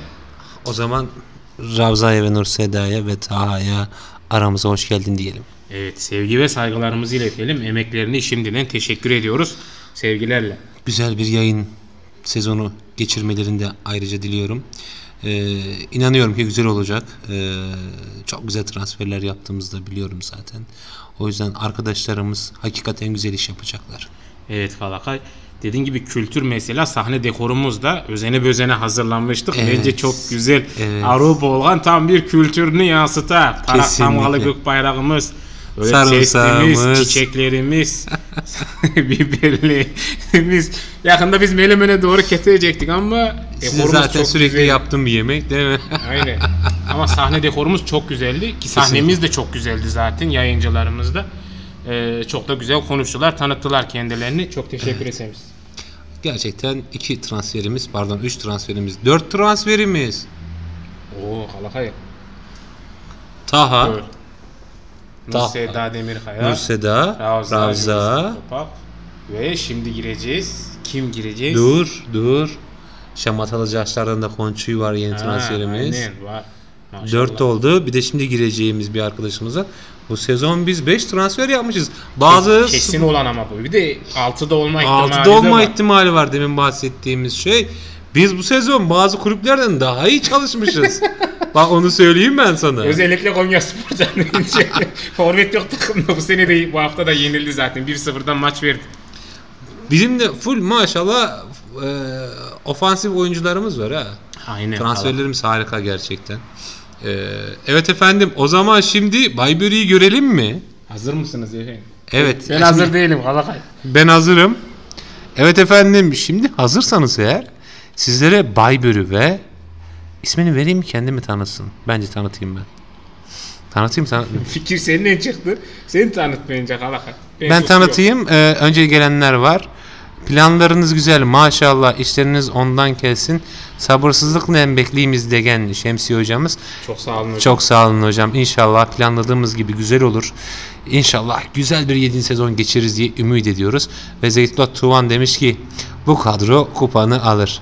Haklısın, senin tuttuğun takım alamaz ama bu kadro alır. Takım ismi verelim mi? Hayır. Hayır. Olsun, ben takım ismi vermek istemiyorum. Ekmek Spor olsun en kötü ihtimalle. Evet efendim, Baybur'u ve yeni transferimiz Kübra Mirza sizlerle birlikte. Bakalım onlar bize ne yapacaklarmış. Buyurun hep birlikte Baybur'u ve Kübra'yı görelim.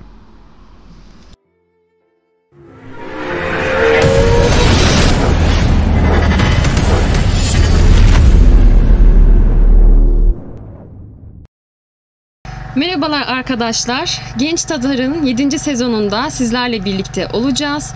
Politika konularında, siyasi konularda sizlerle birlikte olacağım. Moderatörlük yapacağım sizlere. Kırım ve Kırım'a dair politikayla alakalı, siyasetle alakalı akademisyen hocalarımızla, uzman kişilerle röportaj yapacağız. Güncel konuları konuşacağız. Ukrayna'da biliyorsunuz savaş var. Ve iş arkadaşım Bay Börü ile birlikte yapacağız bu röportajlarımızı. Sen de artık konu. Evet, teşekkürler. Ama kime teşekkür edeceğimi bilemedim çünkü ismini söylemedin değerli yayın arkadaşım Kübra. Evet, Kübra Mizrah evet. ben. Yani aramıza yeni katıldın ya, belki onun heyecanındandır diye tahmin ediyorum. Evet, değerli dinleyicilerimiz, yayın arkadaşım ben tahmin edeyim ama takdim edeyim, affedersiniz. Ben de biraz heyecanlandım, onun heyecanı bana da geçti. Kalakayı şutladık bu arada, seni aldık. İyi ki sen geldin değerli arkadaşım Kübra. Kalakayla çok uzun süre oldu, sıkılmıştım biraz, biliyor musun? Değil mi? Taze kan lazımdı. Evet. Doğru. Evet, değerli dinleyicilerimiz, yayın arkadaşım Kübra Mirza. Onunla beraber yeni sezonda birlikte olacağız. Evet. Politik konularda Genç Tatar yayınlarında uzman kişilerle dediği gibi röportajlar yapacak. Beni ismen biliyorsunuz zaten, benim kendime tanıtmama gerek yok ama ilk kez kamera karşısında, görüyorsunuz mu diyelim, göremiyor musunuz, orası size kalmış. İlk kez kamera karşınızdayım, siyahlar içerisindeyiz. Beraber olacağız politik yayınlarda. Peki biraz da içeriğinden bahsedelim mi Kübra? Neler olacak yeni sezonda? Hatta önümüzdeki hafta ilk yayınına başlıyoruz. 23 Eylül'de diyelim. Evet. Ona da duyuralım. 21'de olacak. Peki haftaya nasıl başlayacağız? Röportajı yapacağımız kişi hakkında bilgi vereyim mi? Evet. Yani çok ismen bahsetme, sürpriz olsun biraz. Daha fragmanını duyurmadık. Biraz konularından bahsetmek olabilir diye düşünüyorum. Güncel bir konu. Sizler de zaten takip ediyorsunuzdur. Ukrayna Savunma Bakanı değişti ve Savunma Bakanımız Kırım Türklerinden, Kırım Tatarlarından biri oldu. Rüstem Bey.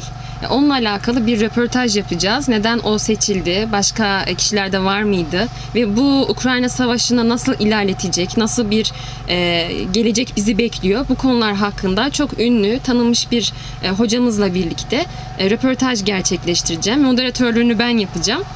Bakalım, umarım beğenirsiniz. Benim söyleyeceklerim bu kadar. Evet, çok teşekkürler. Evet değerli dinleyicilerimiz, yeni sezon tanıtım yayınımız devam ediyor ve önümüzdeki hafta ilk yayınla da yeni sezonumuza başlayacağız. Genç Tatar 139. yayınıyla cumartesi 21'de sizlerle olacak. Önemli bir konuğumuz olacak ve son güncel gelişmeleri değerlendireceğiz.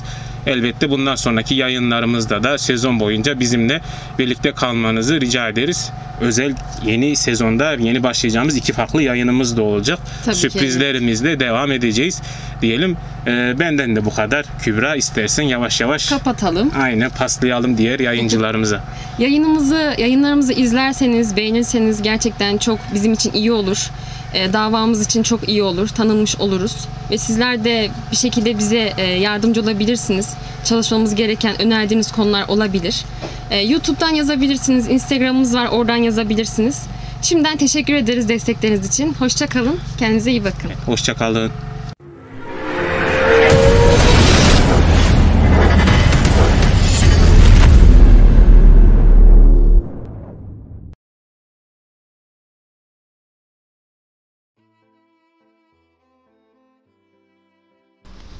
Evet değerli dinleyicilerimiz, Bay Börü ve Kübra Mirza'dan sonra tekrardan sizlerle beraberiz. Tek Kalakaydakeli. Tabi bu arada sürpriz misafirlerimiz de geldi katımızda. Dinleyicilerimiz sesimizi duygan, dernekte bolganımızı öğrengenler hemen koşa koşa gelmişler. Hoş geldiniz deyip. Ay tamam, ama şimdi Kalakay çok büyük bir sürpriz oldu. Nasıl bir sürpriz oldu? Şimdi biraz önce 2-3 dakika önce tanıttığımız bir yayıncı o kadar heyecanlanmış ki yeni sezona gelirken transferimiz direkt kamplara geldi, böyle tesis şimdi idmana çıkacak Kalakay. İsterse mikrofonu birazdan verelim mi? Verelim mi? İster mi? İster misin? Tabii ki isterim. Bak, Ravza Coştu Topak bizimle beraber değerli dinleyicilerimiz. Sesimizi duymuş, hemen geldi. Daha sezon açılışını yapmadan yayınımıza katılmak istedi. Mikrofonu ona bırakıyoruz. Hoş geldin Ravza. Hoş buldum. Teşekkür ediyorum. Hemen koştum geldim. Dedim ki beni tanıtıyorlar. Ben orada olmalıyım. Dedim ki bu heyecanı dinleyicilerimiz de tatsınlar sesimden. Herkese merhabalar diliyorum tekrardan. İnşallah güzel bir yayın olur. Güzel olacağına inancım tam. Sizler de bize destek olursanız çok sevinirim. Teşekkür ediyorum. Hepinize iyi akşamlar diliyorum. Evet, çok teşekkürler Ravza. Gerçekten bunu beklemiyorduk, bu kadar hızlı giriş yapacağını. Evet. Yani bizi transferlerimizi överken uygulamalı bir örneği bulduk Kalakay. Kesinlikle. Dinleyicilerimiz de şahit oldu. Yani transferlerimiz ne kadar hızlı onu görmüş olduk. Ne kadar enerjik. herkes şahit olsun. Dedik ki en başında ne demiştik? Bu sene çok dinamikle gidiyorduk. Evet. Yani transferlerimiz de dinamik bizim kadar. Kalakay çok sevindim ben. Diyorsun. Aynen Kalakay. Evet. Evet. Bayburi ve Kübra tanıttı kendini. Sen orada yoktun. Buyur sen konuş. Ben girişi yaptım. Sen de sıra. Ben de mi sıra? Aynen. Evet efendim. Peki Bayburi'yi gördünüz mü? Şu anda az kişi var ama büyük bir ihtimal sonradan izleyecekler. Ben aslında yoğum. Sen aslında varsın. Yoğum. Gördük, siyah bir şey takmışsın, gözlük takmışsın, şapka takmışsın. Ve o üzerindekilerin hiçbiri de senin değil. Şapka benim, gözlük başkasının. Gözlük Kübra'nın, siyah şeyde Ravza'nın. Şu an zaten yanında da var Ravza'nın. Evet, Bayburi yayınlarını bundan mı edecek? Düşünmüyor değiliz açıkçası bunu.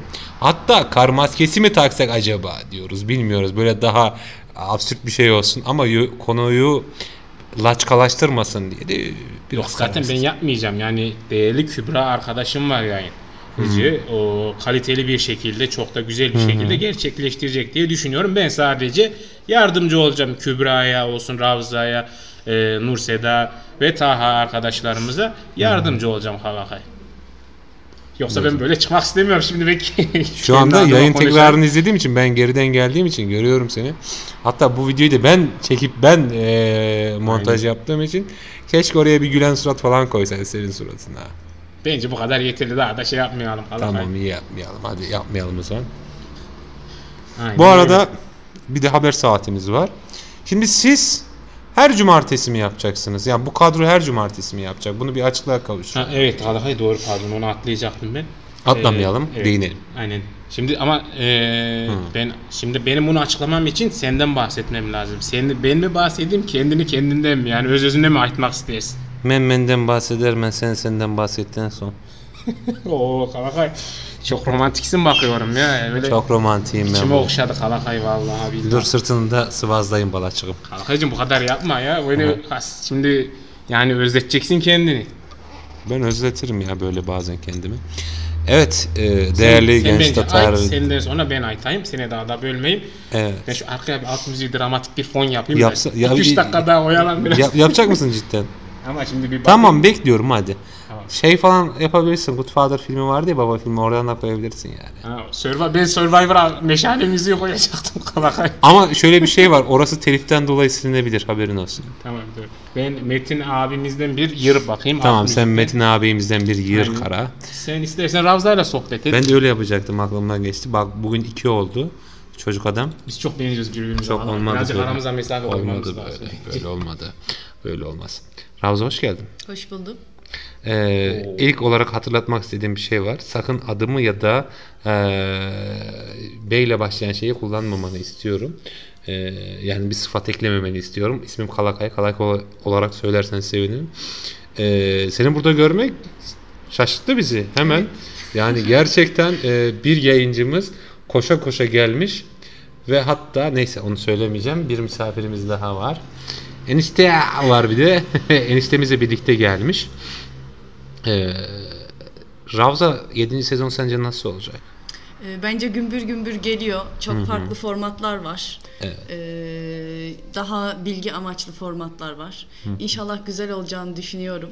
Ben de baktım, araba kullanıyordum. Bir yandan da yayını izliyorum tabii ki de, her zaman olduğu gibi. Harika. İzlerken hani bir anda dedik ki sürpriz yapalım, gidelim. Arabayı park etmeye biraz uğraştık. Eğer uğraşmasaydık tam benim fragman yayınlanırken gelecektim aslında ama tam arabadan inerken bitti benimki. Bayburi ile Kübra'ya geçti. Onu denk getiremedim maalesef ki. Ama olsun, gene de buradayım. Heyecanınıza ortak olmaya geldim. Teşekkür ederiz. Senin ekürün yok yalnız. Bak. Ekürüm yok. Ekürümü bıraktım. Bugün bırakmışsın ekürünü sen.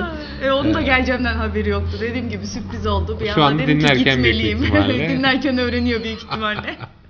Güzel oldu ya, bizi sevindirin açıkçası. İnşallah 7 sezon güzel olacak. Bu arada ben de sizin için boş durmadım. Bir tane daha sizin programda mülakat yapabileceğiniz bir kişiyle bugün görüşme yaptık. Çok iyi. Hanımefendiyle büyük bir ihtimalle gelecek yıl artık 2024 yılı içerisinde bir mülakat olabilir ve hatta ya Eskişehir'e gidebiliriz ya da misafirimiz Eskişehir'den buraya gelebilir. Böyle de bir şey verelim. Spoiler verelim. Evet Kalakay. Güzel bir şeyler oluyor gibi bu sezon açılışı çok iyi geldi. Hazır mı? Hazır ben mendilimi hazırlıyorum Kalakay. Hazır Müziği de hazırladım. Aytır'da cılarmanı koydum. Cılayacakman şimdi de sen ayttıkça mendilimi de hazırladım. O zaman öyle gözyaşlarım pıt pıt düşecek böyle silecekler. Aynen Kalakay. O zaman zaten ben bir daha olmayacağıma göre Genç Tatar'ın kuralını çiğneyebilirim sanırım.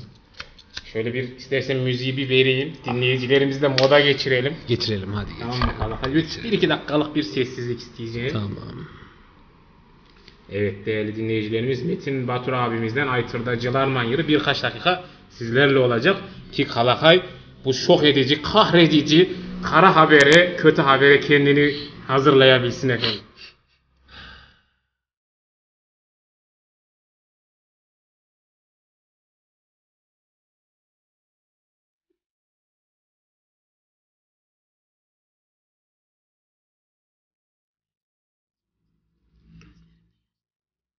Baybür'ü kısalım. Hüngür hüngür.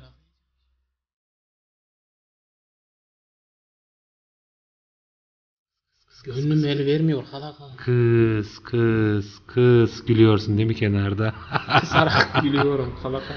Ama içim kan ağlıyor biliyor musun? Sesin zaten az gidiyor. İçime ağlıyor. Şöyle olsun da alttan böyle gelsin. Diyorsun. Bir şöyle de yapayım bir dakika. O zaten çok az dinleyici varmış, iyi güzel. Evet değerli Genç Tatar dinleyicisi. 5 yıldır sizlerle birlikte burada konuşuyoruz. Kırım davası hakkında bir şeyler söylüyoruz. Uzun zaman olmuştu sizlerle birlikte olalı. Güzel şeyler yaptık birlikte. Güzel zamanlar geçirdik. Ama yönetim kurulunun aldığı karar nedeniyle ben artık ekranlarda, mikrofonların başında olmayacağım. Oğlum yapma şöyle şeyler Baybür'ü bak. Yani moda girmişim yani. Bak, ağlayacağım, yapma şöyle. Evet değerli Genç Tatar dinleyicisi. 7 sezonun 6 sezonla birlikteydik. Sezonun açılışında birlikte yaptık ama artık Kalakay bundan sonra mikrofonların ve ekranların başında olmayacak. Yönetim kurulunun aldığı kararla idari kadro kısmına geçtim. Yani aslında benim için güzel bir şey. Artık bu yayın yapan arkadaşlar en başta Baybür'ü olmak üzere hiyerarşik olarak bir üst makama geçmiş bulunuyorum. Aslında bu güzel bir şey oldu benim için. Ama tabii ki de ekranlardan ve mikrofonun uzağında olmak beni üzecek. Çünkü yeri geldi sizlerle birlikte işte sinirli olduğumuz günler oldu. Kavga ettiğimiz günler oldu. Ama yine de gelip burada bir şeyler yapmıştık. İşte aşık olduğumuz dönemlerde oldu. Davamıza böyle daha böyle sıkı sıkı sarıldığımız dönemlerde olmuştu. Sizlerle birlikte bir şeyler paylaşmaya çalışmıştık. Sizlere kızdık yeri geldi. Dinlemiyorsunuz, işte beğeni atmıyorsunuz diye Facebook'tayken. Ama güzel bir zaman geçirdik sizlerle birlikte. Çok teşekkür ederim. Çok sağ olun bizimle birlikte olduğunuz için. Artık ben yokum ama yeni transferlerimizle birlikte daha büyük bir kadroyla devam ediyoruz. Bu da tabii ki de idare makama geçtikten sonra iyi bir icraat yapacağımın göstergesi olarak bir göstergesi olsun diye düşünüyorum böyle transferlerden sonra. Değerli dinleyicilerimiz, işte arkadaşın söylemek istediği şey buydu. Yarım saattir böyle kıvranıp ağlıyorum diyerek aslında için güldüğü durum buydu. Kalakay Genç Tatar'ın mikrofonlarını maalesef bir süre, belki de uzun bir süre ara vermiş olacak. Böyle. Bence buradan sonra bir güzel efkarlı müzik çalabilirsin. Elveda diyeyim ben. Sen bir efkarlı müzik çal. Yapma sesi çok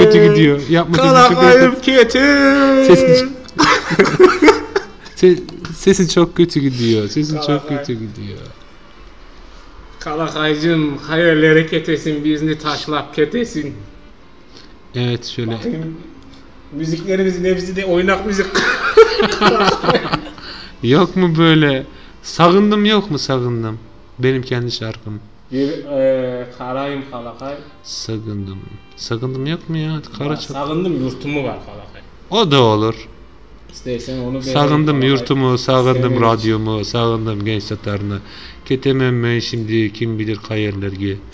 Bay böyle kovana ama karşımda acılayan. Geçete var ya böyle ıslak mendil oldu. Böyle sıksam suyu tüşe bak. Göresin mi? Pıt böyle etti. Damlay yani. O kadar gözlerimden yaş geldi. Ağladım. Sen meddah olsana. Genç Tatar meddah programı yapalım kalakay. Ben böyle çıkayım gözlük bir şeyli falan. Ah kalakayım. Vallahi kalbime iniyordu biliyor musun? Ben çağırdım 112. Rahat ol. Evet var mı? Böyle efkarlı bir müzik böyle dertli. Olmadı. Yurtumu var. Türk arabeskinden bir şey aç. Yok mu? Huzurum kalmadı falan açabiliriz. Ya moda şey değil. Dur. Ne? Hadi çabuk ol bekliyorum. Kalakay yok vallahi. Neyse şeyi açayım ben sana kalakay dediğim gibi. Ne açacaksın? Fatma Cabbar'dan Sagındım Yurtumunu açayım. Tamam onu aç. O arada eline kolunu şey yapıyorsun. Yok müzik eklemene gerek yok. Ama İşte sen gidesin ya telaştan elim ayağıma karıştı yani. Ne yapacağımı bilemedim. Panik oldum. Sevinçten. Hepsi sevinçten. Hepsi sevinçten. Ya ben üzülüyorum burada. Ağlıyorum yani. Ağlıyorum burada ya. Şimdi tamam peki. Ravza sence ağlıyor mu? Bence biraz seviniyor gibi ama. Teşekkür ederim Ravza. Ayıp ya. İşte. Ağlıyoruz burada ya. Evet Ravza doğru söyledi. Evet o zaman sagındım yurtumunu sizlerle beraber efendim. Amandı bir jenerik. Tamam. Evet. Tamam hadi bekliyoruz seni. Evet hazırladım kalaka. İstersen sen girişi de yap. Zaten son yayının olacak. Taşlap geçeceksin. Evet. İstersen artık kapanışları, girişleri, çıkışları sen yap. Yok. Evet efendim sagındım yurtumu sizlerle beraber.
Ант эткенмен, сөз бергенмен, миллет үчүн өлмеге, билип, көрүп, миллетимнин көз жашыны силмеге.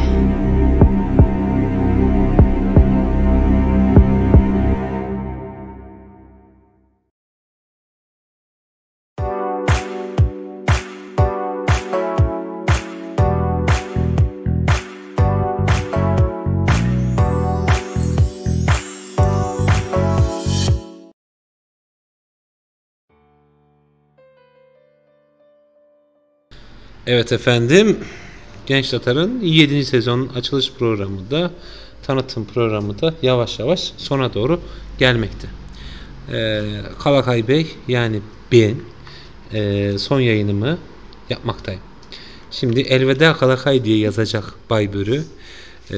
Yeğleri çok fazla yazdı. Evet, oradan bir de gülücük falan koyacaksın değil mi? Evet efendim. Evet. Kalakay nereden bildin? Evet, benim son yayınım değerli dinleyen. Artık başka bir zamanda, başka bir evrende görüşmek üzere. Ne diyeceğimi bilemiyorum. Normalde pek çok şey söylüyordum. Yeri geldi güldük, yeri geldi ağladık, yeri geldi sinirlendik. Yeri geldi aşırı politik olduk, yeri geldi apolitik olduk. Güzel bir 6 sezon geçirdik, 5 sene geçirdim sizinle birlikte. Umarım kulaklarımız seni arayacak.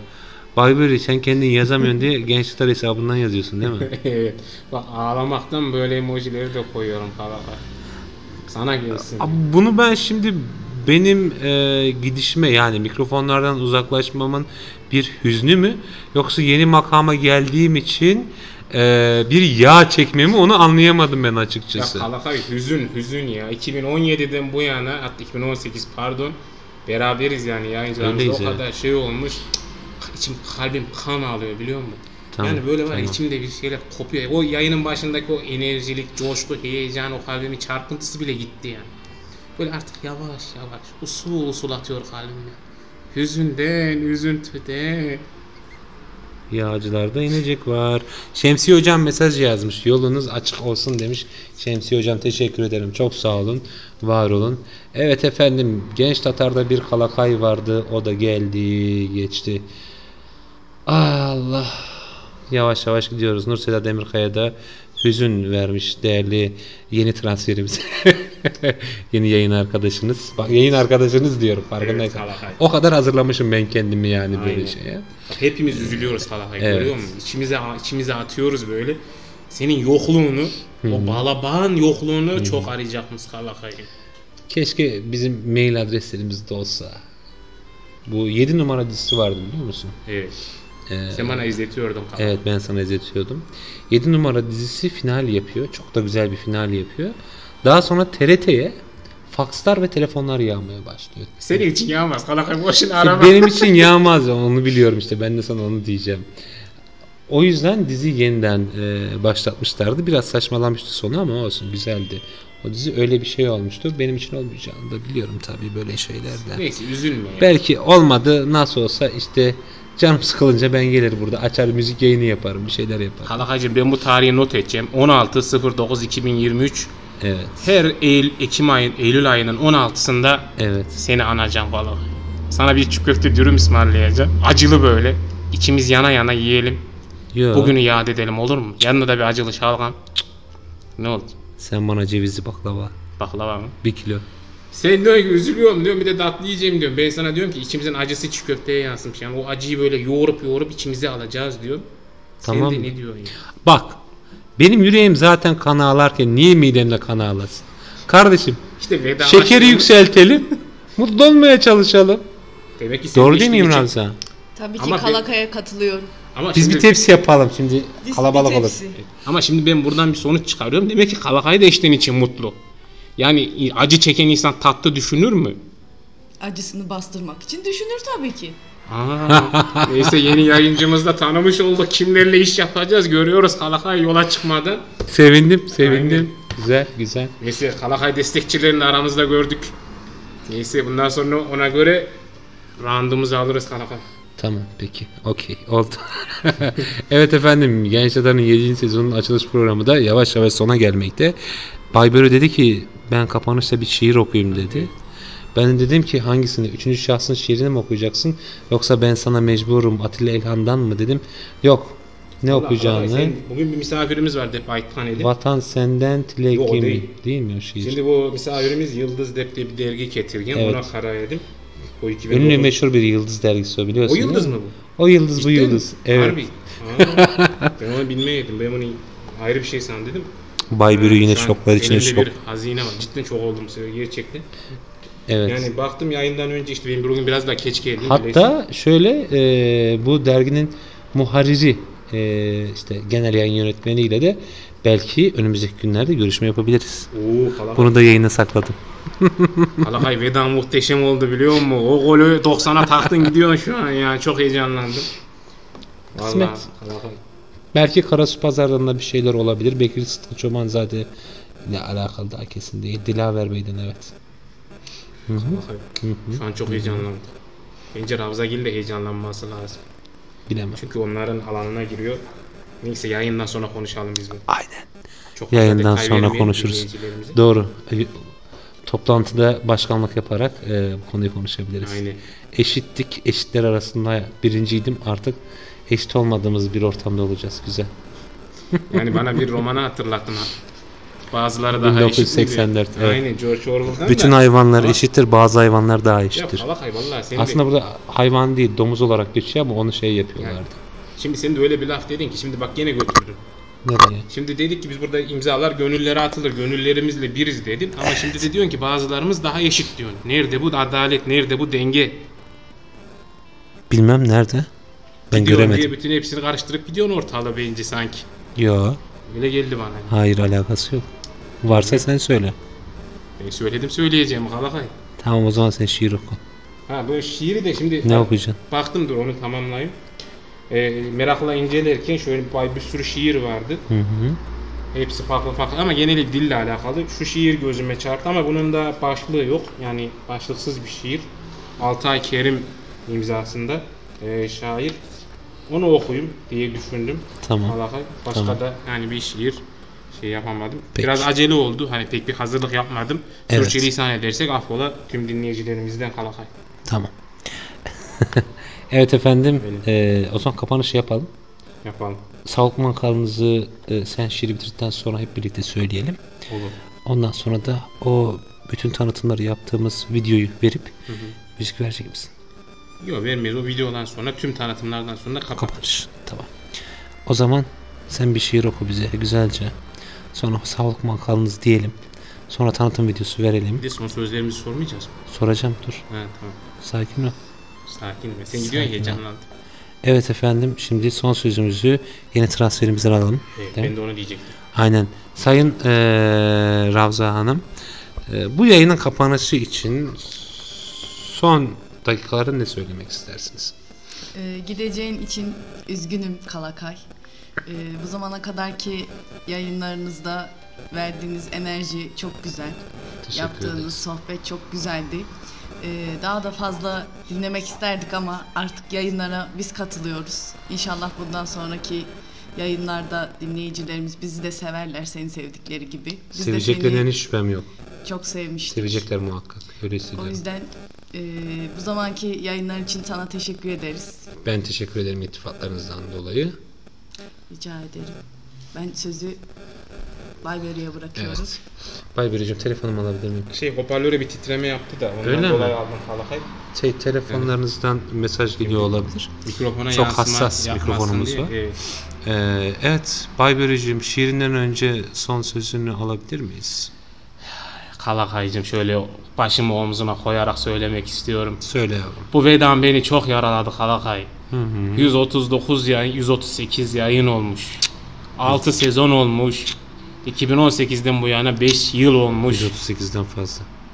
Evet ya şimdi ben resmi yayınları sayamam Kalakay. Tabii ki de 138'den daha fazla. Bunun içinde özel yayınlar var. Emel olsun.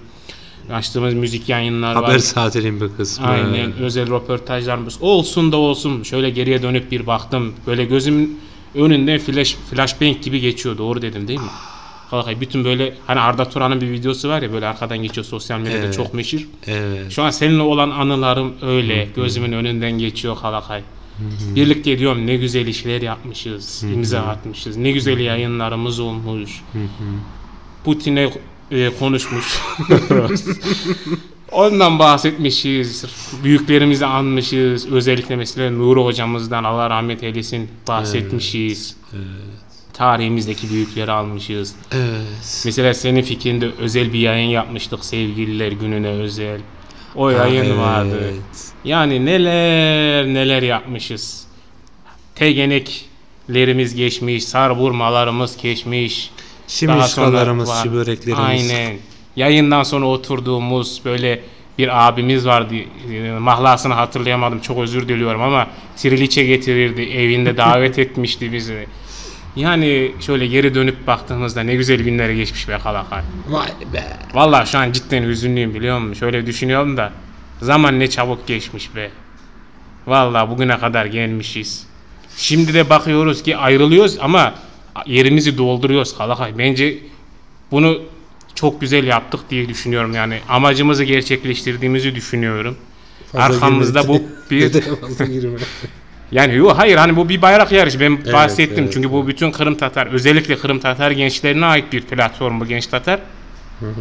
Hani bunu da gösterdiğimizi düşünüyorum. Şimdi sen gittin ilerleyen zamanda belki de ben ayrılacağım. Hani yayından ayrılıyoruz ama sadece. Genç Tatar'dan değil ama arkamıza mesela 4 hatta belki 5 işte transfer bırakıp gidiyoruz Kalakay yani. Çok haklısın bir şey söylemek istiyorum yani, bu konuda. Bundan dolayı çok sevinçliyim biliyor musun Kalakay? Ben de sevinçliyim. Ayrıca birkaç gün önce ya annemle ya da babamla konuşuyoruz. Dedim işte baba böyle bir durum var. Hani böyle bir durum oldu işte. Yönetim beni işte yükseltti. İşte yayınlarda artık olmayacağım. Beni dinleyemeyeceksiniz ama siz muhakkak dinleyin yayınlarımızı, videolarımızı izleyin dedim. Sonra da dedim ki ne yapacak? İşte Bayburun ne yapacak diye sordular. Ben de isimleri saydım işte. Nurseda dedim, Ravza dedim, Kübra dedim, Konçuy dedim. Bir arkadaşımız daha var. Onun da ismini söylemeyeceğim. O var dedim. Onlar yapacaklar programları dedim. Annem ya da babam hatırlamıyorum kimi dedi ki bana yani bir Kalakaya 5 kişi mi buldular? Anca öyle mi doluyor senin boşluğun dedi. Dedim evet. Yani bir ego kokusu yine geldi bana yani. Bugün 2. oldu inşallah 3. olmaz Kalakay. Egoist demek istemiyorum sana. Bence deme bak ceza yazarım sana. Yok ama hakikaten yani şey dediğin çok doğru o konuda. Yani bir kişi gidiyor ama yerine 6 kişi hani alttan iyi transferlerle geliyor. Dediğin gibi yani bir bayrak yarışı var. Biz bir gidiyoruz 5 geliyoruz. Aynen. İnşallah bunu da devam ettireceğiz yani. İnşallah. Sevgili dostum o zaman buyur. Cidden Kalakay. Benim son sözümü söyleyeyim. Ben son sözümü şöyle yapayım. Ben son sözümü söyleyeyim. Ha sen mi söyleyeceksin? Benim hakikaten son sözüm olacak ama. Ha, en son ben sana bırakacaktım bütün mikrofonu. Ha yok sen şiir noktadan sonra bitirelim direkt. Çok uzatmayalım. Tamam. Dinleyicilerimize sıkmayalım 2 saat. Tamam o zaman sen söyle sonra ben birkaç son söz söyleyeyim. Söyle son sözü de ondan sonra ben söyleyeyim sonra şiir oku. Tamam ben onu bırakacaktım işte sana bitirmeyelim ki. Sonra biraz espri verip şiir okurdun sonra ondan sonra tamam hadi esprini yap şiirini oku espri sonra. Yapmayacağım ki. Üzdün beni. Kalakay. Ben diyecektim değerli dinleyicilerimiz şu an bizi dinleyen 7 kişi saatlerimiz 22.45'i gösteriyor. Tarihlerimiz 16 Eylül 2023. Genç Tatar dinleyicileri şu an bir tarihe tanıklık ediyor. Evet. Bir devrim kapanıyor, bir perde kapanıyor Kalakay. Evet. Genç Tatar yayınlarında Kalakay ayrılıyor. Bu tarihe tanıklık ettikleri için duygu durumlarını bilemiyorum değerli dinleyicilerimiz. Onları baş başa bırakıyorum. Ama ben diyorum ki hani espri bir tarafa şu an gerçekten hüzünlüyüm. Ama yine beraber olacağız. İnşallah. Belki bir özel yayınımız olur. Seni alırız yayınımıza. Vallahi mi? Maceralarını anlatırsın bizi. Canlı yayın kazalarını falan. Öyle bir yayınımız olur. Diyeyim Kalakay. Kendine iyi bak. Sen de. Kendine Avrupa'ra. Sen de. Ben de artık yeni yayıncılarımızla beraber çalışmaya devam edecekmen. Bence de. İnşallah yeni sezonda bizi yeni güzel şeyler, güzel günler bekliyor diye ümit ediyorum. Amin. Kalakay özün Avrupa'ra. Sen de özün Avrupa'ra balacığım. Özün Avrupa'ra. Evet değerli Genç Tatar dinleyicisi. Kalakay'ın tam 6 sezonluk macerası burada bitmekte. Kendinize iyi bakın. Belki bir daha görüşemeyiz. Bayburun sendeyiz. Evet değerli dinleyicilerimiz, Yıldız Dergisi'nin Mayıs 2009 sayısında yer alan Altay Kerim imzalı şiiri sizlere seslendireceğim. Dünyamsın, dünyamın dünyasısın. Vatanımsın, vatanımın vatanısın. Milletimsin, milletimnin milletisin. Ailemsin, ailemnin ailesisin. Akrabamsın, akrabamın akrabasısın. Men için her şeyimsin. Renkimsin, sesimsin, tadımsın. Hareketlerimsin, düşünce, irademsin. Daha neler, daha nelerimsin. Sensiz men yokman. Sen varsın, men barman. Senin için de yaşayman. Evet değerli dinleyicilerimiz, şiirimiz bu şekildeydi. Tekrardan kaynağı söyleyeyim. Yıldız Dergisi'nin Mayıs 2009 sayısında 97. sayfada yer alan Altay Kerim imzalı başlıksız şiirimiz. Sağlıkla kalınız.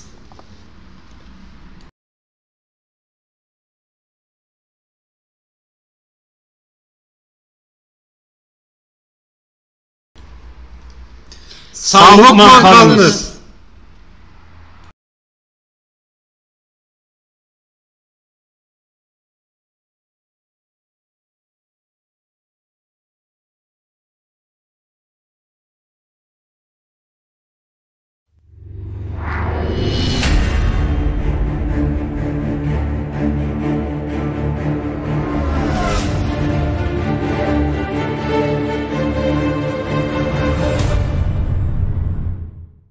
Merhaba sevgili dinleyenlerimiz, men Aksüyek.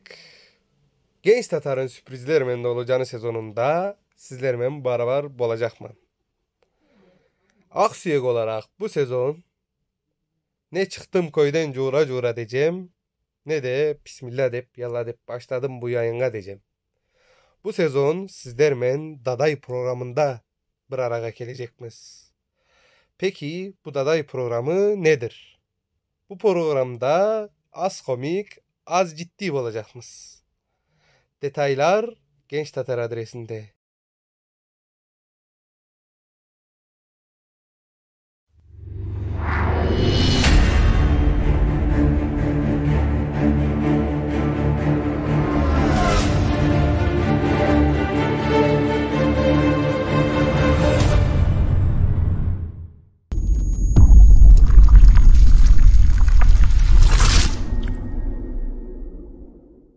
Merhabalar, Genç Tatar'ın 7. sezonda sizlerle birlikte olacağız. Ben Nurseda Demirkaya. Ben Ravza Coşlu Topak. Genç Tatar'ın yeni sezonunda Kırım Tatar kültür ve sanatını alanında uzman kişilerle yapacağımız röportajlarda sizlere aktaracağız. Genç Tatar yayınlarını izleyip beğenip abone olmayı unutmayın. Görüşmek üzere.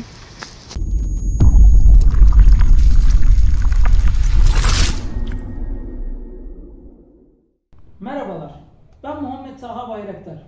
Genç Tatar'ın 7. sezonunda tarih programlarıyla sizlerle birlikte olacağım. Alanında uzman hocalarımızla gerçekleştireceğimiz Kırım Tatar tarihinin önemli kişileri, önemli anları ve önemli olaylarını sizlerle birlikte konuşacağız. İsmail Bey Gasparalı'nın başlattığı Kırım Tatar basın hayatının günümüzdeki temsilcisi olan Genç Tatar'ın yeni sezonu başlamak üzere. Hepinizi bekliyoruz.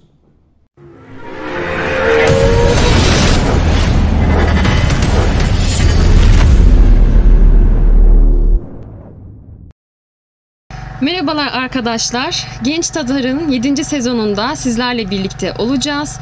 Politika konularında, siyasi konularda sizlerle birlikte olacağım. Moderatörlük yapacağım sizlere. Kırım ve Kırım'a dair politikayla alakalı, siyasetle alakalı akademisyen hocalarımızla, uzman kişilerle röportaj yapacağız. Güncel konuları konuşacağız. Ukrayna'da biliyorsunuz savaş var. Ve iş arkadaşım Bay Börü ile birlikte yapacağız bu röportajlarımızı. Sen de artık konu. Evet, teşekkürler. Ama kime teşekkür edeceğimi bilemedim çünkü ismini söylemedin değerli yayın arkadaşım Kübra. Evet, Kübra Mirza evet. ben. Yani aramıza yeni katıldın ya belki onun heyecanındandır Aynen. diye tahmin ediyorum. Evet değerli dinleyicilerimiz yayın arkadaşım ben tahmin edeyim ama takdim edeyim affedersiniz. Ben de biraz heyecanlandım. Onun heyecanı bana da geçti. Kalakayı şutladık bu arada. Seni aldık. İyi ki sen geldin değerli arkadaşım Kübra. Kalakayla çok uzun süre oldu. Sıkılmıştım biraz biliyor musun? Değil mi? Bir Taze kan değişiklik lazımdı. olsun. Evet. Doğru.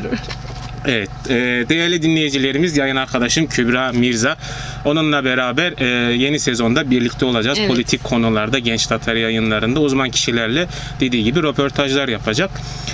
Beni ismen biliyorsunuz zaten. Benim kendime tanıtmama gerek yok ama ilk kez kamera karşısında görüyorsunuz mu diyelim, göremiyor musunuz? Orası size kalmış. İlk kez kamera karşınızdayım. Siyahlar içerisindeyiz. Beraber olacağız. Politik yayınlarda. Peki biraz da içeriğinden bahsedelim mi Kübra? Neler olacak yeni sezonda? Hatta önümüzdeki hafta ilk yayınına başlıyoruz. 23 Eylül'de diyelim. Evet. Ona da duyuralım. 21'de olacak. Peki haftaya nasıl başlayacağız? Röportajı yapacağımız kişi hakkında bilgi vereyim mi? Evet. Yani çok ismen bahsetme, sürpriz olsun biraz. Daha fragmanını duyurmadık. Biraz konularından bahsetmek olabilir diye düşünüyorum. Aslında güncel bir konu. Sizler de zaten takip ediyorsunuzdur. Ukrayna Savunma Bakanı değişti ve Savunma Bakanımız Kırım Türklerinden, Kırım Tatarlarından biri oldu. Rüstem Bey. Onunla alakalı bir röportaj yapacağız. Neden o seçildi? Başka kişiler de var mıydı? Ve bu Ukrayna Savaşı'na nasıl ilerletecek? Nasıl bir gelecek bizi bekliyor? Bu konular hakkında çok ünlü, tanınmış bir hocamızla birlikte röportaj gerçekleştireceğim. Moderatörlüğünü ben yapacağım. Bakalım umarım beğenirsiniz. Benim söyleyeceklerim bu kadar. Evet, çok teşekkürler. Evet değerli dinleyicilerimiz yeni sezon tanıtım yayınımız devam ediyor ve önümüzdeki hafta ilk yayınla da yeni sezonumuza başlayacağız. Genç Tatar 139. yayınıyla cumartesi 21'de sizlerle olacak. Önemli bir konuğumuz olacak ve son güncel gelişmeleri değerlendireceğiz. Elbette bundan sonraki yayınlarımızda da sezon boyunca bizimle birlikte kalmanızı rica ederiz. Özel yeni sezonda yeni başlayacağımız 2 farklı yayınımız da olacak. Tabii ki. Sürprizlerimizle devam edeceğiz diyelim. Benden de bu kadar. Kübra istersen yavaş yavaş kapatalım. Aynen paslayalım diğer yayıncılarımıza. Yayınlarımızı izlerseniz, beğenirseniz gerçekten çok bizim için iyi olur.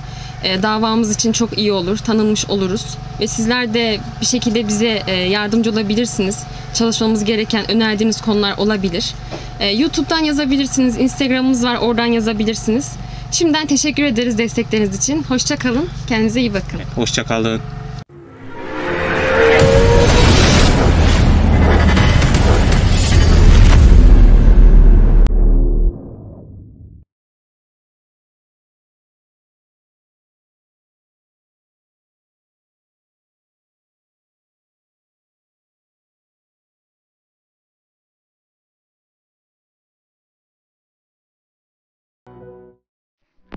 Ula aksuyu ekmeğin sıcak sıcak dedik.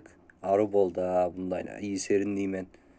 Lan ana uculan balık olmuşum. Ula bir ses geliyor. Allah Allah. Bu kum. Bir ses. Allah Allah. Tanıdık bir ses. Kum bu ya. Sarımsağı. Ay pardon sarımaydın değil mi sen? Oy vallahi iyi serinliyim ben. Üstümdeki ceketini çıkarsam bolcayken de. Neyse. Bundan ne diyeyim. Allah Allah. Bak yine bir sesler duyaman ya. Ne bol arkadaş? Brevi benim ana. Ama yanlış da ana olabilir. Neyse canım ben keyfime karama devam edeyim. Havuzda ceketle oturup keyif yapman ayrı bir detay fakat artık icraat vakti Sarımay. Ya bu konçuy mu? Konçuy? Senin ne işi var bunda? Ya bir taşla ya bir tatilge geldim ya. Birazcık oturamız, birazcık gezemiz, birazcık çatamız. Ne boldu kene? Bence daha çok uçuyor gibisin Sarımay. Ama evet doğru bildin. Ben Konçuy. Sana tatilinin bittiğini haber vermeye geldim. 3 Ekim'e iyi hazırlan. Çok güzel şeyler olacak. 3 Ekim mi?